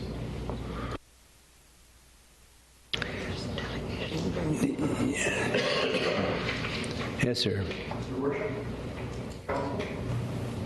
It's my understanding from my architect that the setback to the garage door is right on bylaw, so the garage can't move forward. If the garage can't move forward, that means the house can't move forward. So unless you've changed the setback for front yards in the bylaw in the past month. Your Worship, we don't have it.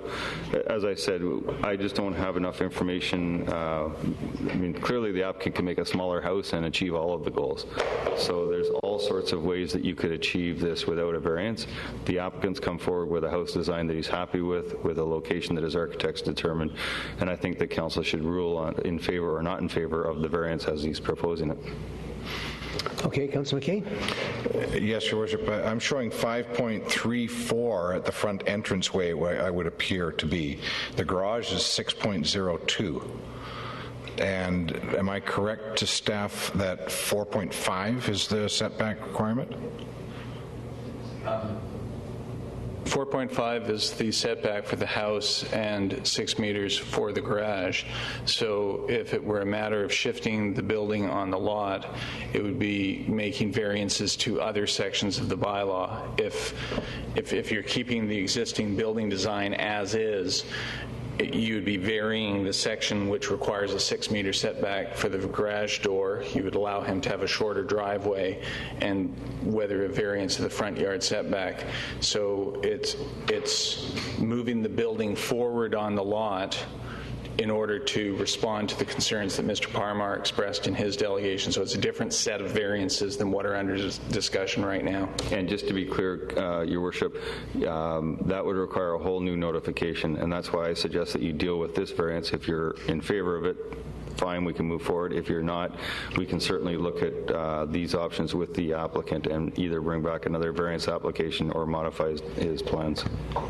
Yeah, the build scheme, for example, gives you a 6-inch window for your garage slab, and the home conforms to the build scheme and the height restrictions on the build scheme, which are much more stringent than the NIMO bylaw. Okay, Councillor Brenton. I don't have any questions, but I would I'm asking, there is not yet a motion made, is that correct? Okay. And there are two variances requested, one for the heat pump and, okay, so I would move that we approve. Is there recommended on a page here, so I'm not making it up? Okay, thank you. But they're not separated. Okay, so we can do these in seriatim, I'm assuming, Your Worship? We can. And then I would move that we allow the variance for the heat pump. I'll second that. Okay. It's been moved and seconded on that. We've still got some discussion on this now. Councillor Beswick, did you want to deal with this? It's the heat pump part we're dealing with now. My question, Your Worship, when we got to the staff's recommendation was on whether it was for both the covered patio and the heat pump combined, because staff's recommendation is DVP, we issue it. However, staff in the required variances doesn't support the location of the heat pump to the side yard. So I was a little bit confused if it included both, although staff says it concurs with, the city manager concurs with the staff's recommendation, although staff's recommendation only supports covered deck and not the siting of the heat pump. Yes, Your Worship, at the time the report was first brought to council, staff was not supporting the relaxation for the heat pump, but was supporting the relaxation for the covered sun deck.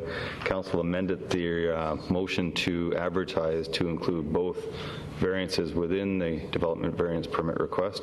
So it's back for council's consideration. You can approve both, none, or any one of them. Okay. Okay, so the motion on the floor then is to allow, is to allow the heat pump. Did you have any further comment on that? Okay, and that's been moved and seconded for the heat pump on. All those in favor? Okay, go ahead. I'm sorry. Yep. You're down. Well, Councillor Beswick, were you before? Or did you want to pass? Okay, there you go. You're on. So on the heat pump, in Mr. Stevens' delegation, he mentioned that he saw 5 or 6, I think there were dots on his slide where these heat pumps were in between on the side. And do I assume that those were placed before we changed the bylaw? Yes. Your Worship, through to Councillor Padgett, I have no idea. I hear the applicant behind me saying yes. Okay, good enough. Thank you. Okay, so we're going to deal with the heat pump, and all those in favor?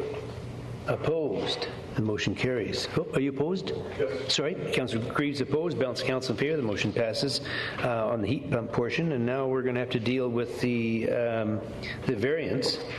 That's that DVP 197. Would somebody like to make the motion? Okay. Is that the recommended motion? The recommended motion from staff. 197 at 6500 Raven Road. Staff recommendation. Okay, so it's been moved. Was there a seconder? Yeah. Just to clarify, council has split out the motion. So yes. You've already dealt with the heat pump. This Correct. Is the motion to consider the setback variance for the covered deck, not the motion to approve the variance as stated. So because you split them out, it's just to consider the one for the covered deck. Okay, and that did get a seconder? Okay, but somebody moved it, I thought. I moved Councillor Beswick? 197 at 6500 Raven Road as it relates to the covered deck. Okay, is there a seconder for that? Seconded. Councillor McKay, you're speaking on this now? Yes. Go ahead. Your Worship, I wonder if it's possible, and I hate to split hairs, but I wonder if it's possible to give both parties a little bit to work with here. There's a 1.19 meter variance requested, as I've got it figured out. Can we modify that to 0.6? We're looking at the... Amend it to point 6? Sorry, Your Worship, yeah, you can reduce the amount of variance. You just can't increase it, so that would be okay. The maximum is not being impacted, so that's all right. Okay, Councillor Brennan. I'm not going to support the variance.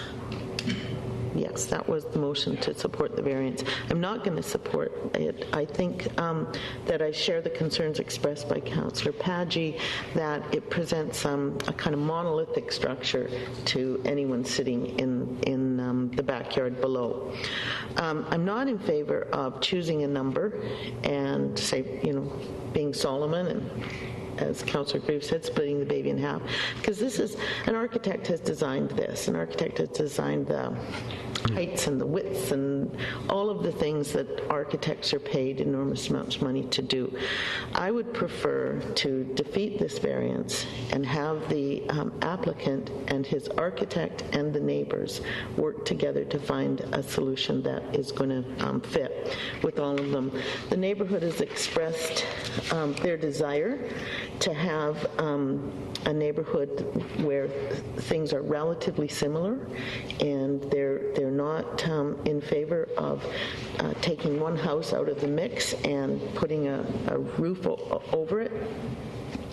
In essence, setting up a structure that can be covered in the future. So the neighborhood doesn't want that. I think the architect and the applicant can work together with the neighborhood to develop a plan that actually suits the neighbors and the applicant. So I can't support it as is. Okay, Councillor Johnstone. Thank you, Your Worship. I wanted some clarification from Councillor McKay, if I could. By cutting this dimension in half, that would narrow the width of the deck entirely? Is that what you're saying? To make a narrower deck with a narrower... I don't believe so. The deck is going to be the same height, uncovered. And it's going to be in the same location. It's not moving 1 inch from this plan that we see right now. The only difference from what I can gather is how far the roof goes out.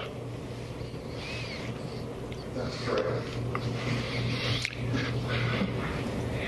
So basically what I'm saying is if we provide a variance for 0.6 meters... Order, Mr. Chair, our staff has already said that you can't vary a variance, so let's just vote on the variance that is in front of council right now, and should we wish to defeat it, then let's defeat it, and should we wish to pass it, let's pass it then. I believe what I heard was you can vary it, but you can't increase it. Is that? That's correct. Okay. Okay, Councillor Beswick. Thank you, Richard. As I think I clearly understand it, that the deck is going to remain the same size regardless. The covered portion, if it doesn't have the variance, will be a few feet back, and the railing will still be there. And that'll be about 12 or 15 feet long on the railing, and all of us in the front row here could lean on that railing and look out and have beverages and have a gay old time. If we have it covered, then the roof structure comes out in line with the railing, and it'll be inside, it'll be enclosed, and it'll be quieter, and people aren't hanging all over the railing looking over. So I, in fact, think that it might even have some benefit to the privacy of the downside, in so much as the deck's going to stay the same size, and a portion of it's going to be covered, and you're not going to hear and or see likely the people that are in it, as opposed to the contrary.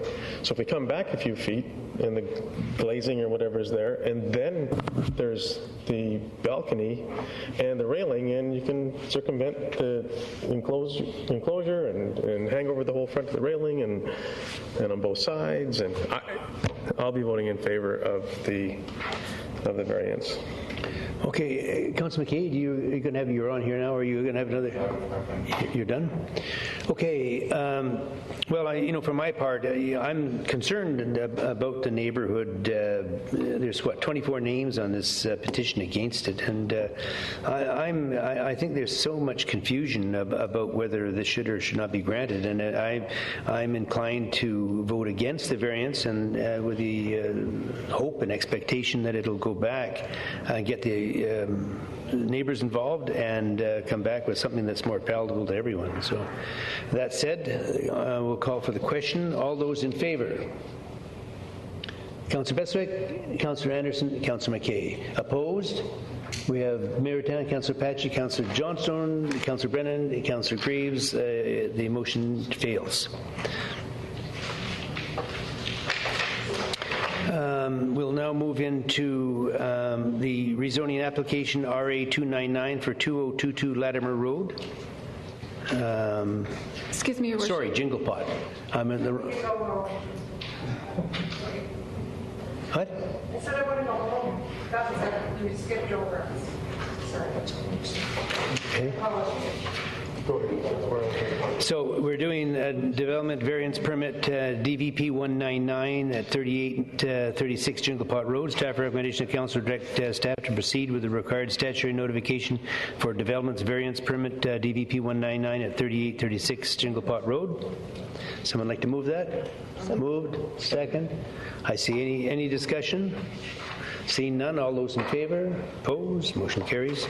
Now into Latimer Road, rezoning application RA 299 at 2022 Latimer Road. Staff recommendation of Council: 1. Receive the report pertaining to zoning amendment bylaw 2012 number 4500.028, and 2. Direct staff to secure the community contribution and a covenant for general building design prior to adoption of the bylaw, should Council support the bylaw at third reading. Would somebody like to move that? Councillor Anderson. Is there a seconder? Councillor Johnstone. I see no questions on this one, and we've got items 1 and 2. Do you want them seriatim, or do you want to do them both at the same time? Councillor Anderson. Okay, and your seconder is nodding in agreement, so I see no discussion. All those in favor? Opposed? Motion carries. There's a bylaw that follows, that zoning amendment bylaw 2012 number 4500.028, RA 299, to rezone part of 2022 Latimer Road from single dwelling residential R1 to single dwelling residential small lot R2 to allow for a 3-lot subdivision past first reading. Moved. Second. Discussion none. All those in favor? Opposed? Motion carries. And 2, the zoning amendment bylaw 2012 number 4500.028 passed second reading. Moved and seconded. No discussion. All those in favor? Opposed? Motion carries. Rezoning application RA 300, part of 6414 Portsmouth Road.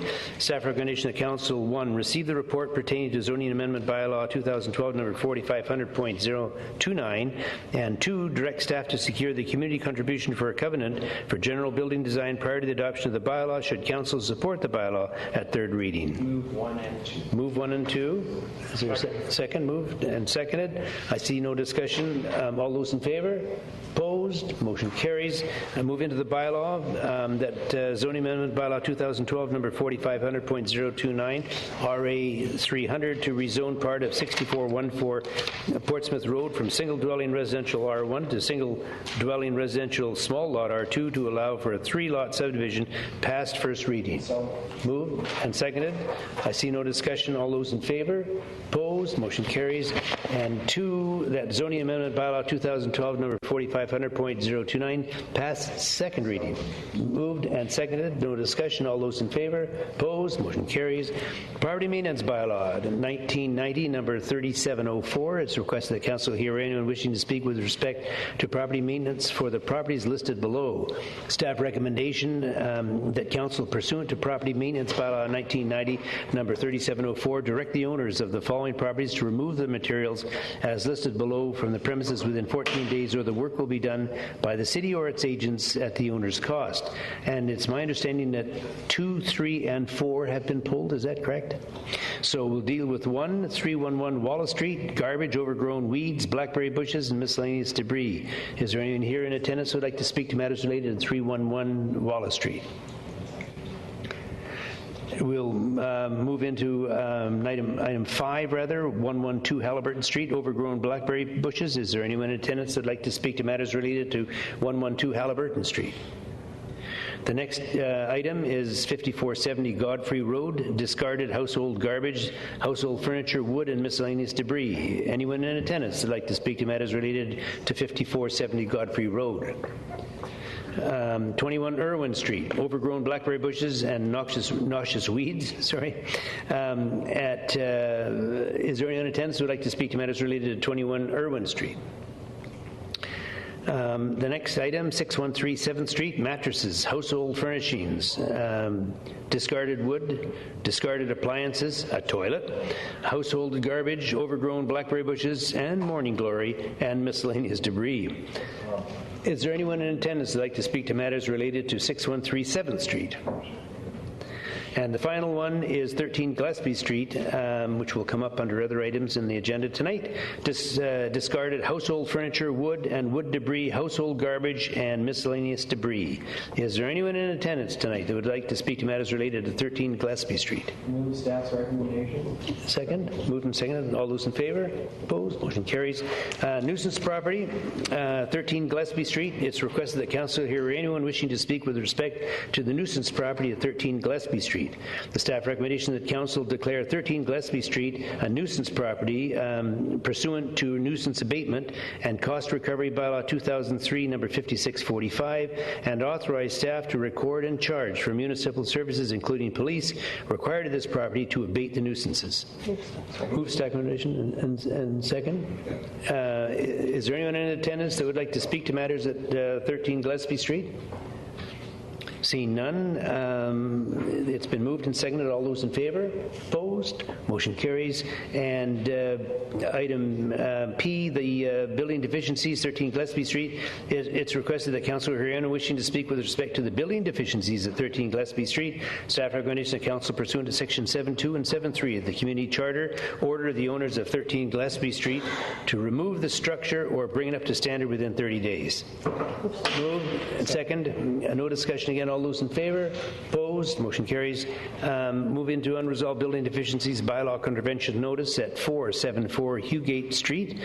Staff recommendation the council by resolution instruct the corporate officer to file a bylaw contravention notice respecting 474 Hugate Street, illegal construction or alterations to 2 accessory buildings to create 2 individual dwelling units at the Land Title and Survey Authority of British Columbia under section 5.7 of the Community Charter.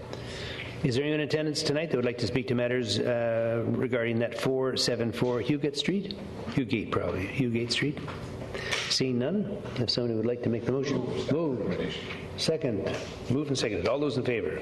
Opposed? Motion carries. Subdivision approval, park and cash in lieu, 3938 Jinglepot Road. Staff recommendation the council approve the payment of cash in lieu of part for a fee simple subdivision of lands described as Lot 1, Section 5, Wellington District, Plan 8687 at 3938 Jinglepot Road, Subdivision 00973. Move. Second. There's a nod, okay.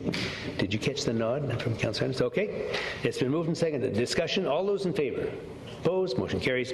We're going into subdivision approval, parks and cash in lieu at 265 Howard Avenue and 560 3rd Street. Staff recommendation the council approve the payment of cash in lieu of park for the fee simple subdivision of lands described as that part of Section 34, Range 34, Section 1, Nanaimo District, Plan 630, line on the south of line to the south of Plan 62 NW Northwest, and the Section 33, Range 6, Section 1, Nanaimo Subdivision Plan 630 Ontario, and that's 265 Howard Avenue and 563rd Street, subdivision 00094.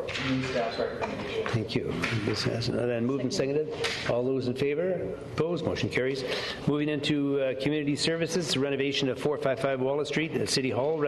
Staff recommendation of the council receive the report regarding the renovations of 455 Wallace Street, City Hall. Someone like to move that? Move. Second? Okay, moved and seconded. No discussion. All those in favor?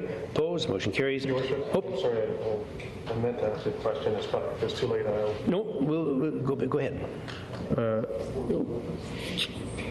Question to staff. I'm sorry, Your Worship. A question to staff.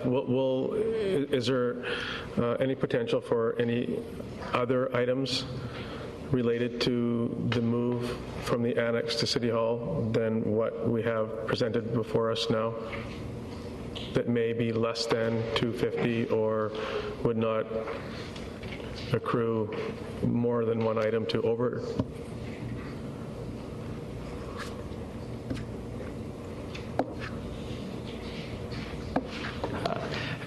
Your Worship, it's difficult to answer that right now. The project is ongoing. There'll be other items that will be coming to council. For example, I think the tender for furniture has yet to be approved for the City Hall Annex replacement, and that'll be before council in some time. I'm not exactly sure when. That might be the last one, but I can't be certain. I can get back to council with an email on that to that regard. Supplementary. So, in addition to the 500 plus for furniture FF&Es that we approved for the new building, the office furniture for the City Hall will be on top of that? I'm sorry, I misunderstood the question. No, the FF&E budget is one budget. There's and all this work that's being proposed is within that budget? Correct. There'll be no external costs? Correct. There's one furniture, and yeah, that's right. Paula? Well, yes and no, Your Worship. There's the boiler and other things that aren't included in the $15.7 million move. So what's in front of us right now relates to City Hall. So I apologize if I misunderstood the original question from Councillor Bestwick. There's three budget amounts that are coming for, and Councillor Bestwick is exactly right about that. There is fire suppression that was budgeted and has been in the financial plan for some time for 2012 with respect to the City Hall building. There's the boiler replacement that was in the budget for some time for the 2013 year, and then the remainder of this approximately $800,000 or so is coming from the $15.7 million. That's correct. And just one last question, Your Worship. Dare I ask, City Hall meets seismic requirements?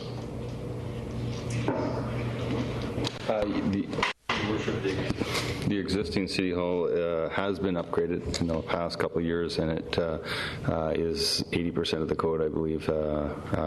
It can't be 100%, but yes, it's been seismically upgraded. Thank you. Okay, I see no further questions on that. So it's been moved and seconded.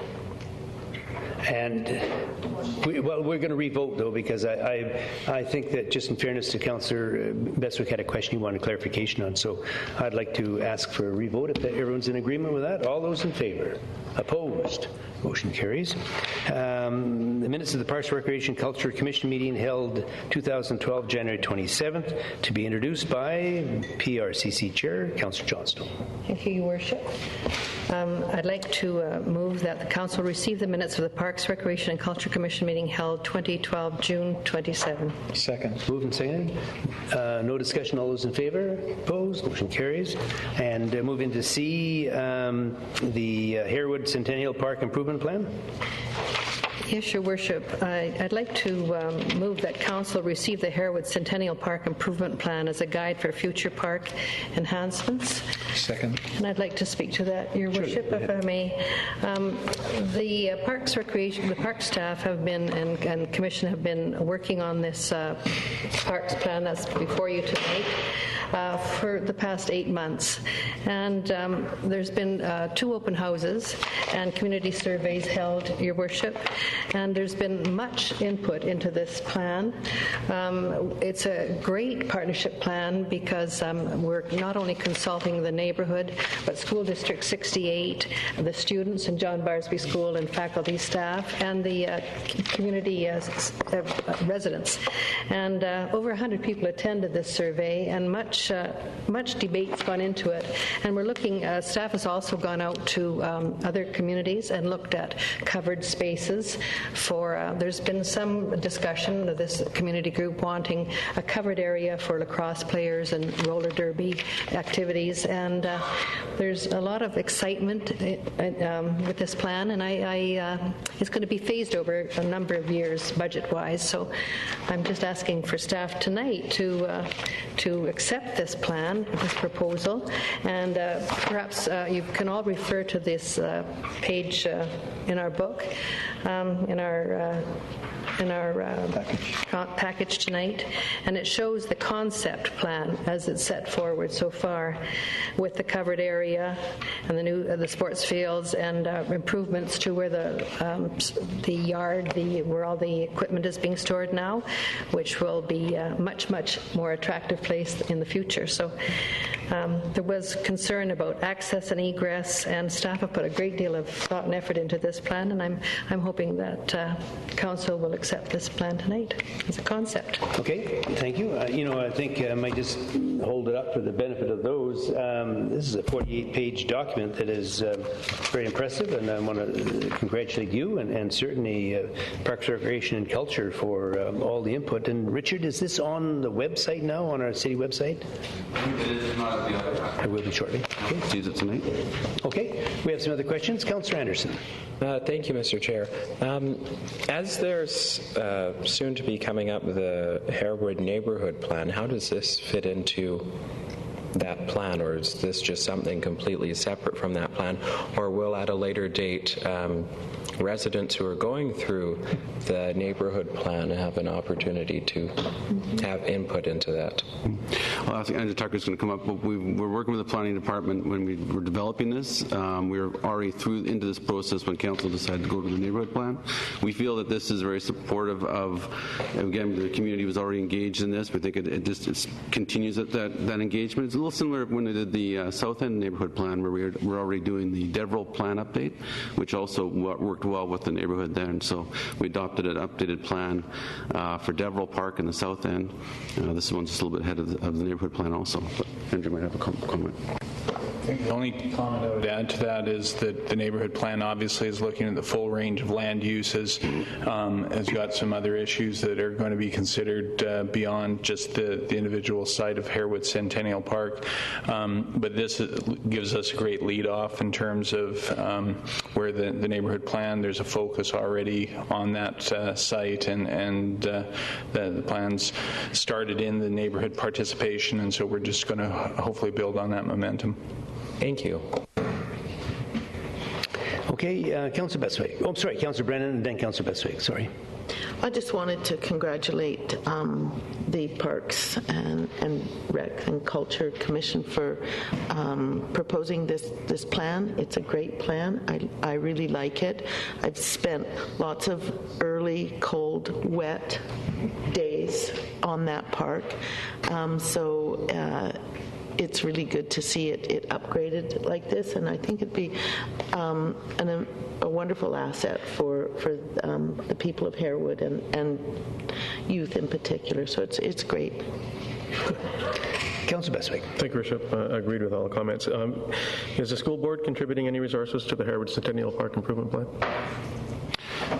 They're not providing any capital at this time for any of the improvements, although we did receive a grant through the Ministry of Schools, sorry, wrong term, for the actual part of the planning study. So the Community Connections grant, we received some funding through that, and the school board was supportive of us. And we also were linked with the high school and some of the school staff on developing the plan. Thanks. Okay, I see no further. It's been moved and seconded, and all those in favor, opposed, motion carries. Moving into if I turned over a leaf before, I could have said that a copy of the Harewood Centennial Park Improvement Plan is available for viewing in the Legislative Services Office and as part of the agenda package available online. Item D, opportunities for the 1150, 1151 Nanaimo Lakes Road properties, Reservoir Number 1 and adjacent land for Parks, Recreation and Culture, and Councillor Johnstone. Yes, thank you, Your Worship. I'd like to move Commission's recommendation that Council approve the process as outlined in the staff report to explore opportunities for park and recreational use of the city properties located at 1150 and 1151 Nanaimo Lakes Road. Second. Moved and seconded. Your Worship, if I might speak to that just briefly again. The Council has previously authorized the siting of the 14 million litre water reservoir, and in doing so, there's a portion of land that has been occupied in that park, 50 meters diameter and 10 meters in height. So we're looking at opportunities in the reservoir area to accommodate that loss, and looking for public input in the future for the use of that land. Great. Okay, it's been moved and seconded. Oh, wait a minute. What have we got here now? That sorry. Yes, yeah, I'm going to say that after that we've got Councillor McKay and then Councillor Bestwick. Councillor McKay. Thank you, Worship. Well, tonight we've got two additional pieces of park, as well as we've given a go-ahead on this Harewood Park. So we've got the new wetlands that we've now entered into agreement with.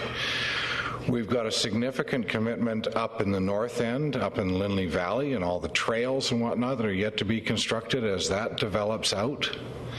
And we've got a review of Beban. We've got the oldest building up there at Frank Crane Arena in 1976.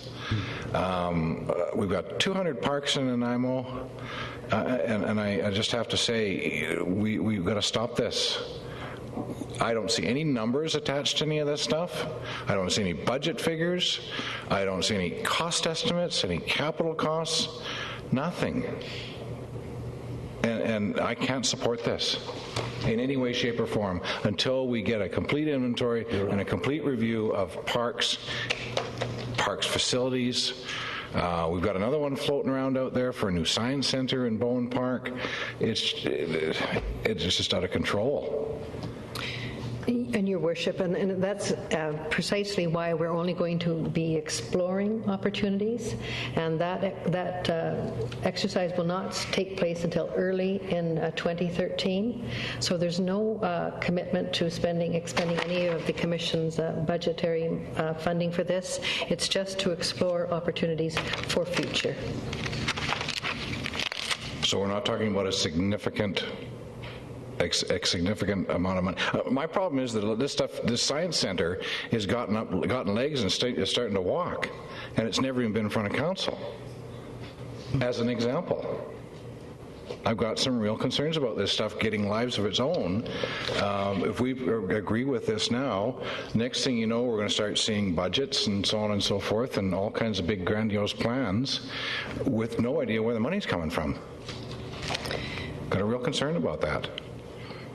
Well, I would assume there'll be a pretty full disclosure before anything takes place, certainly from a financial standpoint, but unless staff or you May I speak to the Science Center? Yeah. The Science Center is now just going out for public input on and seeking public input on that, and there's never been any talk about an expenditure by Commission to fund this exercise other than possible donation of land. So that's just going out to the public now, Councillor McKay, and I'd just like to clarify that. It really does not have legs at the moment. It's a dream that if realized would be a huge asset to the community in terms of tourism and economic benefit. Okay. Thank you. Okay, Councillor Bestwick. Thank you, Bishop. Parks are wonderful, and we have lots of trails, and I think they're great. And we just did a strategic plan at great resources and time and expense, and we identified as the waterfront as our number one parks priority. Frankly, one of our number one priorities was the waterfront. And my time on council, I've seen when we take projects and we just undertake an examination of possibilities, and I've heard it said by current and former councillors and staff that, once we start going down this road, there is an expectation that we place upon ourselves and the public once we start to undertake reviews of what we might do. And so as long as this is just simply something that is, we know that's 160 acres, we know it's ours, it's not going anywhere. We may have some priorities in our parks plan for waterfront or otherwise improvements and developments that may take precedence.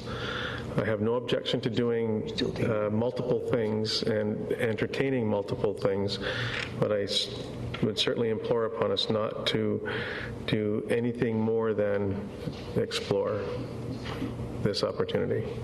So I just want to make that clear. I think if I can, was there a staff comment? Someone's hit the staff button there. And I did, Your Worship, but I think Councillor Bestwick summarized it quite well, what the exercise is. I was just mentioning with the plan that we have showing right now, what we're really, if you'd like me to, Your Worship, I can just explain a little bit more about what this process is about, if that... Sure, if you want to briefly run through it. So if you look at the plan that's on the screen right now, the green bits there is what is the existing the Colliery Park system. The gray is what Council asked the Parks Commission to come back with the placement now of the water reservoir on the park, is look at this land over the next year and see what is unique in this property that would be good to maintain as park land, or that would be a good linkage with this existing park system. So that's really what the study is about. There's no capital outlay. It's really looking at the land to say what would be beneficial to the community to remain as, for park purposes, and what could possibly for other uses. Okay. I might just add that, a lot of times we're criticized for going ahead and doing things in the absence of the public, and I think this is an example of where we're trying to advise the public. This is something that we're looking at, but there's no financial commitment on the part of council at this point. It's simply an investigative route at this time to find out whether or not it's feasible and what the public may want to see as future for those two items, 1150 and 1151 Nanaimo Lake Road. Councillor Brennan, did you have a... Yeah, I do have a comment. I am happy to proceed with exploring opportunities for park use, and quite frankly, I think that if we have this property and we don't have base mapping of its site features and topography, and if we don't have a review of current site uses, if we don't have that information, that we're being negligent in caring for the property that we hold in the public's trust. So I think that it's important that we do this. I think that if we didn't do it, we'd be criticized from the point of view of having property and not knowing anything about it. So it seems to me a very good idea. Okay, Councillor McKay. Thank you, Your Worship. I guess I go back to 2006 when we held our very first, we're fortunate to hold our very first Canadian Junior Football Championship in Nanaimo. And we have not spent very much money on that facility since then. And I'm embarrassed that we haven't spent any money on it. So when I see initiatives like this going out here, exploring new park possibilities, why don't we look after the ones we've got? Why don't we improve the ones we've already got, and so that we can be proud of our existing facilities instead of constantly looking at what we can do in the future and the future and the future. We haven't spent very much money on Caledonia, and I think it's time we start doing that. That's a great little park, and it deserves our attention. Thank you. Okay, but I just want to reiterate that the city has these properties already at Nanaimo Lakes Road, and we're simply trying to find out what the future potential of the properties would be. And I think we've sort of got away from all we're trying to simply do is that ask council to approve the process as outlined in the staff report to explore the opportunities for the park and recreational land that we already own. And I think that's all, to my way of thinking, we're trying to do at this point. So, having said that, all those in favor? Opposed? Councillor McKay opposed. Balance of council in favor. The motion passes. Travel assistance grant. Nanaimo Ebb Tides Masters Swim Club, Canadian Masters Swimming Championships in Kelowna, BC. Councillor Johnstone. Thank you, Your Worship. Commission's recommendation, I'd like to move that Council approve the application for a travel assistance grant to the Nanaimo Ebb Tides Master Swims Club in the amount of $350 for 8 swimmers who attended the Canadian Masters Swimming Championships held in Kelowna, BC. Second. Moved and seconded. I see no discussion. All those in favor? Opposed? Motion carries. And now we're moving into bylaws with no accompanying report.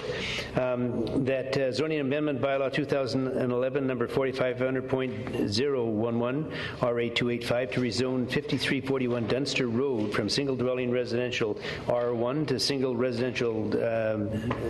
dwelling residential small lot R2 in order to allow for a 2-lot subdivision be adopted. Second. Moved? Did you want to move it first? Moved and then second, okay. I see no discussion. All those in favor? Opposed? Motion carries.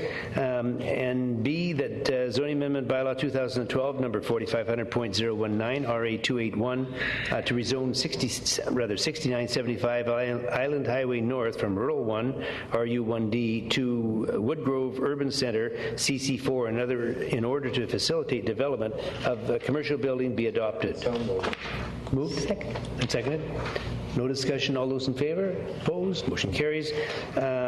C, and the next 3, C, D, and E, were matters that were heard at the public hearing. That zoning amendment bylaw 2012 number 4500.026 RA 295 to rezone 2029 Northfield Road from single dwelling residential R1 to row house residential R7 to allow for 3 fee simple row houses dwelling past third reading. So moved. Moved. Seconded. I see no discussion. Yes. I had a question. Oh, then, sorry, Councillor Patchy. Thank you. Just to reiterate that last time around we were, at least I was, I should only speak for myself, caught somewhat off guard with the potential flooding issues, and at that point I was having problems understanding what this proposed development might do in the way of exacerbating, and I just want particularly Mr. Brown to know that my questions have been satisfied and that I shall be voting in favor of this. Okay. Councillor Bessy. Thank you, Bishop. Similar to the public hearing, I was in support of the project on certain conditions that were outside of the specifics of that project, which is the laneway. And on the condition, and I will be supporting this tonight. However, what I heard council say at the public hearing was that this is something that would be a budget item for laneway improvement because we don't have any laneway criteria for what is or what isn't adequate, so to speak. So on the condition that council will place the laneway as a priority when we come to our 2013 budget deliberations for laneway improvement, because this is about pedestrians and the neighborhood that spoke, and we just denied a rezoning for a roof line because of what the neighborhood wanted. At the public hearing, we heard what the neighborhood wanted, and we heard what the neighborhood's concerns were, and it was about safety, and it was about drainage, and it was about damage to the road or the laneway and the ditches and so on and so forth. So that being said, and some of the exchanges that we've had most recently via email, I would just want for the record state that I'm quite happy to support this on the condition, I'm sure I can't put any conditions on, that we make that laneway a priority when we're deliberating the 2013 budget. Okay. That, Councillor Anderson. Mr. Chair, just recently we passed a strategic plan, and I would hope that staff, when considering what Councillor Bestwick would say, would first look at what our strategic plan has said and following the 6 priorities that this council adopted on July 9th. I hope that's the right date. Okay. It's not necessary to comment, but I can see you reaching for the button here. Go ahead. Well, Your Worship, I was just going to, in response to that, make sure that Council is aware that if Council as a body wants staff to do something, then you need a motion to that effect. Individual councillors suggesting things doesn't mean that it'll happen. So that's what's important about that. Okay. Councillor Brennan. I was going to just say that after the zoning amendment bylaw exercise is over, I would be prepared to make a motion that the matter of laneway improvement be referred to the 2013 budget process. That way we can deal with that. It is a separate matter, but I understand how it arises. But so just put you on notice that I will make that motion after this. That's appropriate. It either passes or fails. Fair enough. All the lights went out, quite literally here. So, that said, what do you have for the motion now? Are we building this into just the one that's in it for now? Everyone's happy? We're voting on the bylaw, item C, 4500.026, to give it third reading. And it has been moved and seconded. Yes, but we're not putting any conditions on it other than staff recommendation. That's my understanding, Your Worship. Okay, so question on them. All those in favor? Opposed? Motion carries. That zoning amendment bylaw 2012 number 4500.019 RA281 to rezone 6975 Island Highway North from Rural 1 RU1D to Wood.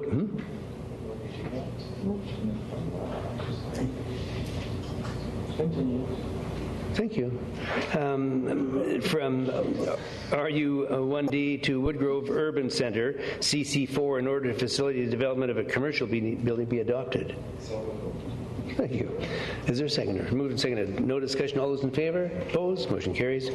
Now into Northfield Road. Oh, wait a minute now. I am sorry. I think you're right. I'm sorry. We skipped one here. So we've dealt with the row housing. So we're down to D. Is that correct here?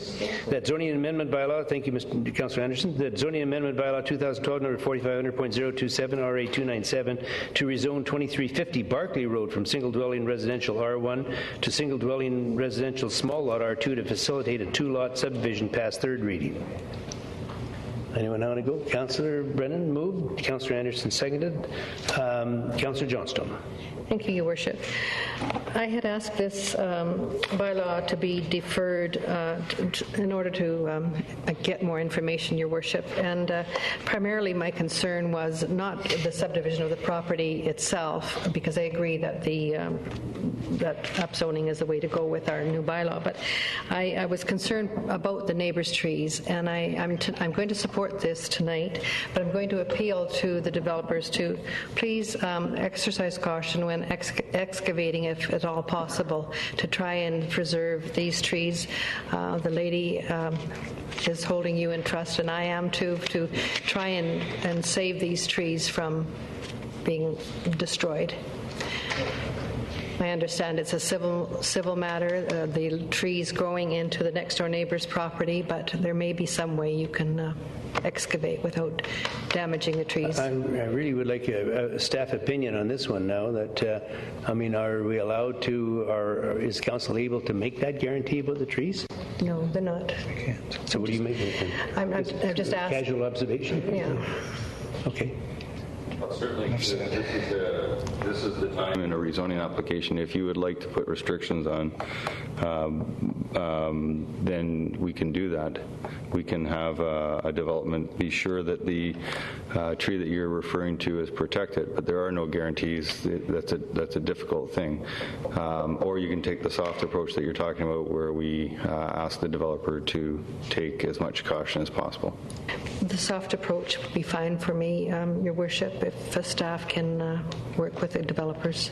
Okay, but for clarification, I mean, is that something we can do without forming part of the motion? Because once earlier this evening we heard that if that's the direction that council wants, we have to have it embedded in the motion. But we can have you do the soft approach on this one, Mr. Swaby. And absolutely, that's the same issue as the previous one. If council would like that dealt with, then it should be a motion. No, Your Worship, I don't want to make a motion to that effect. I don't want to hold up this subdivision. I'd just like the staff to work with the developer in trying to maintain the life of these trees the lady cherishes. Okay. Councillor Bestwick. Thank you, Your Worship. Just a question to staff, given the absence of a report that we had at the public hearing. Could you just remind me of the size of the two lots with the subdivision and what the variance from what our bylaw 4500 is for the small lot? We're just checking, looking it up now. Your Worship, the rezoning application is going to the R2 zone, which is the small lot zone, which has a minimum parcel size of 325 square meters. And both these lots are meet that requirement, yes. Thank you. Okay. Now, this one has been moved and seconded, so we will ask for a question on this. All those in favor? Opposed? Motion carries. We'll move into E, that zoning amendment bylaw 2012 number 4500.020, RA 292 to rezone 2375 Hayes Road from highway industrial I-1 to light industrial I-2 to permit a recycling depot be adopted, rather. Moved and seconded. All those in favor? Opposed? Motion carries. We now move into council. Your Worship, if I could make that motion with regard to the budget building exercise. Yes, please. I would move that the matter of laneway improvements be referred to the 2013 budget process for discussion. Do you want to be site-specific for this particular location? No, I think generally speaking, okay. And we can make it site-specific at the time. Second. Staff, you okay? Alrighty. It's been moved and seconded. All those in favor? Opposed? Motion carries.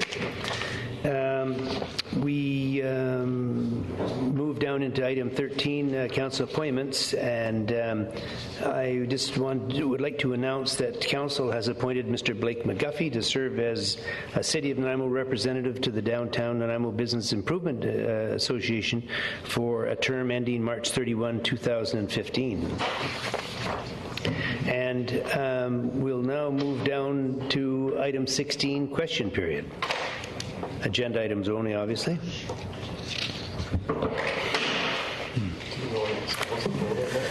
Fred Taylor of 204 Emery Way. I'd like to ask through the chair to Councillor McKay if he supports reduction of parkland before any of the studies, etc., that he was proposing. No. So you're not in favor of the water reservoir in the park at this time?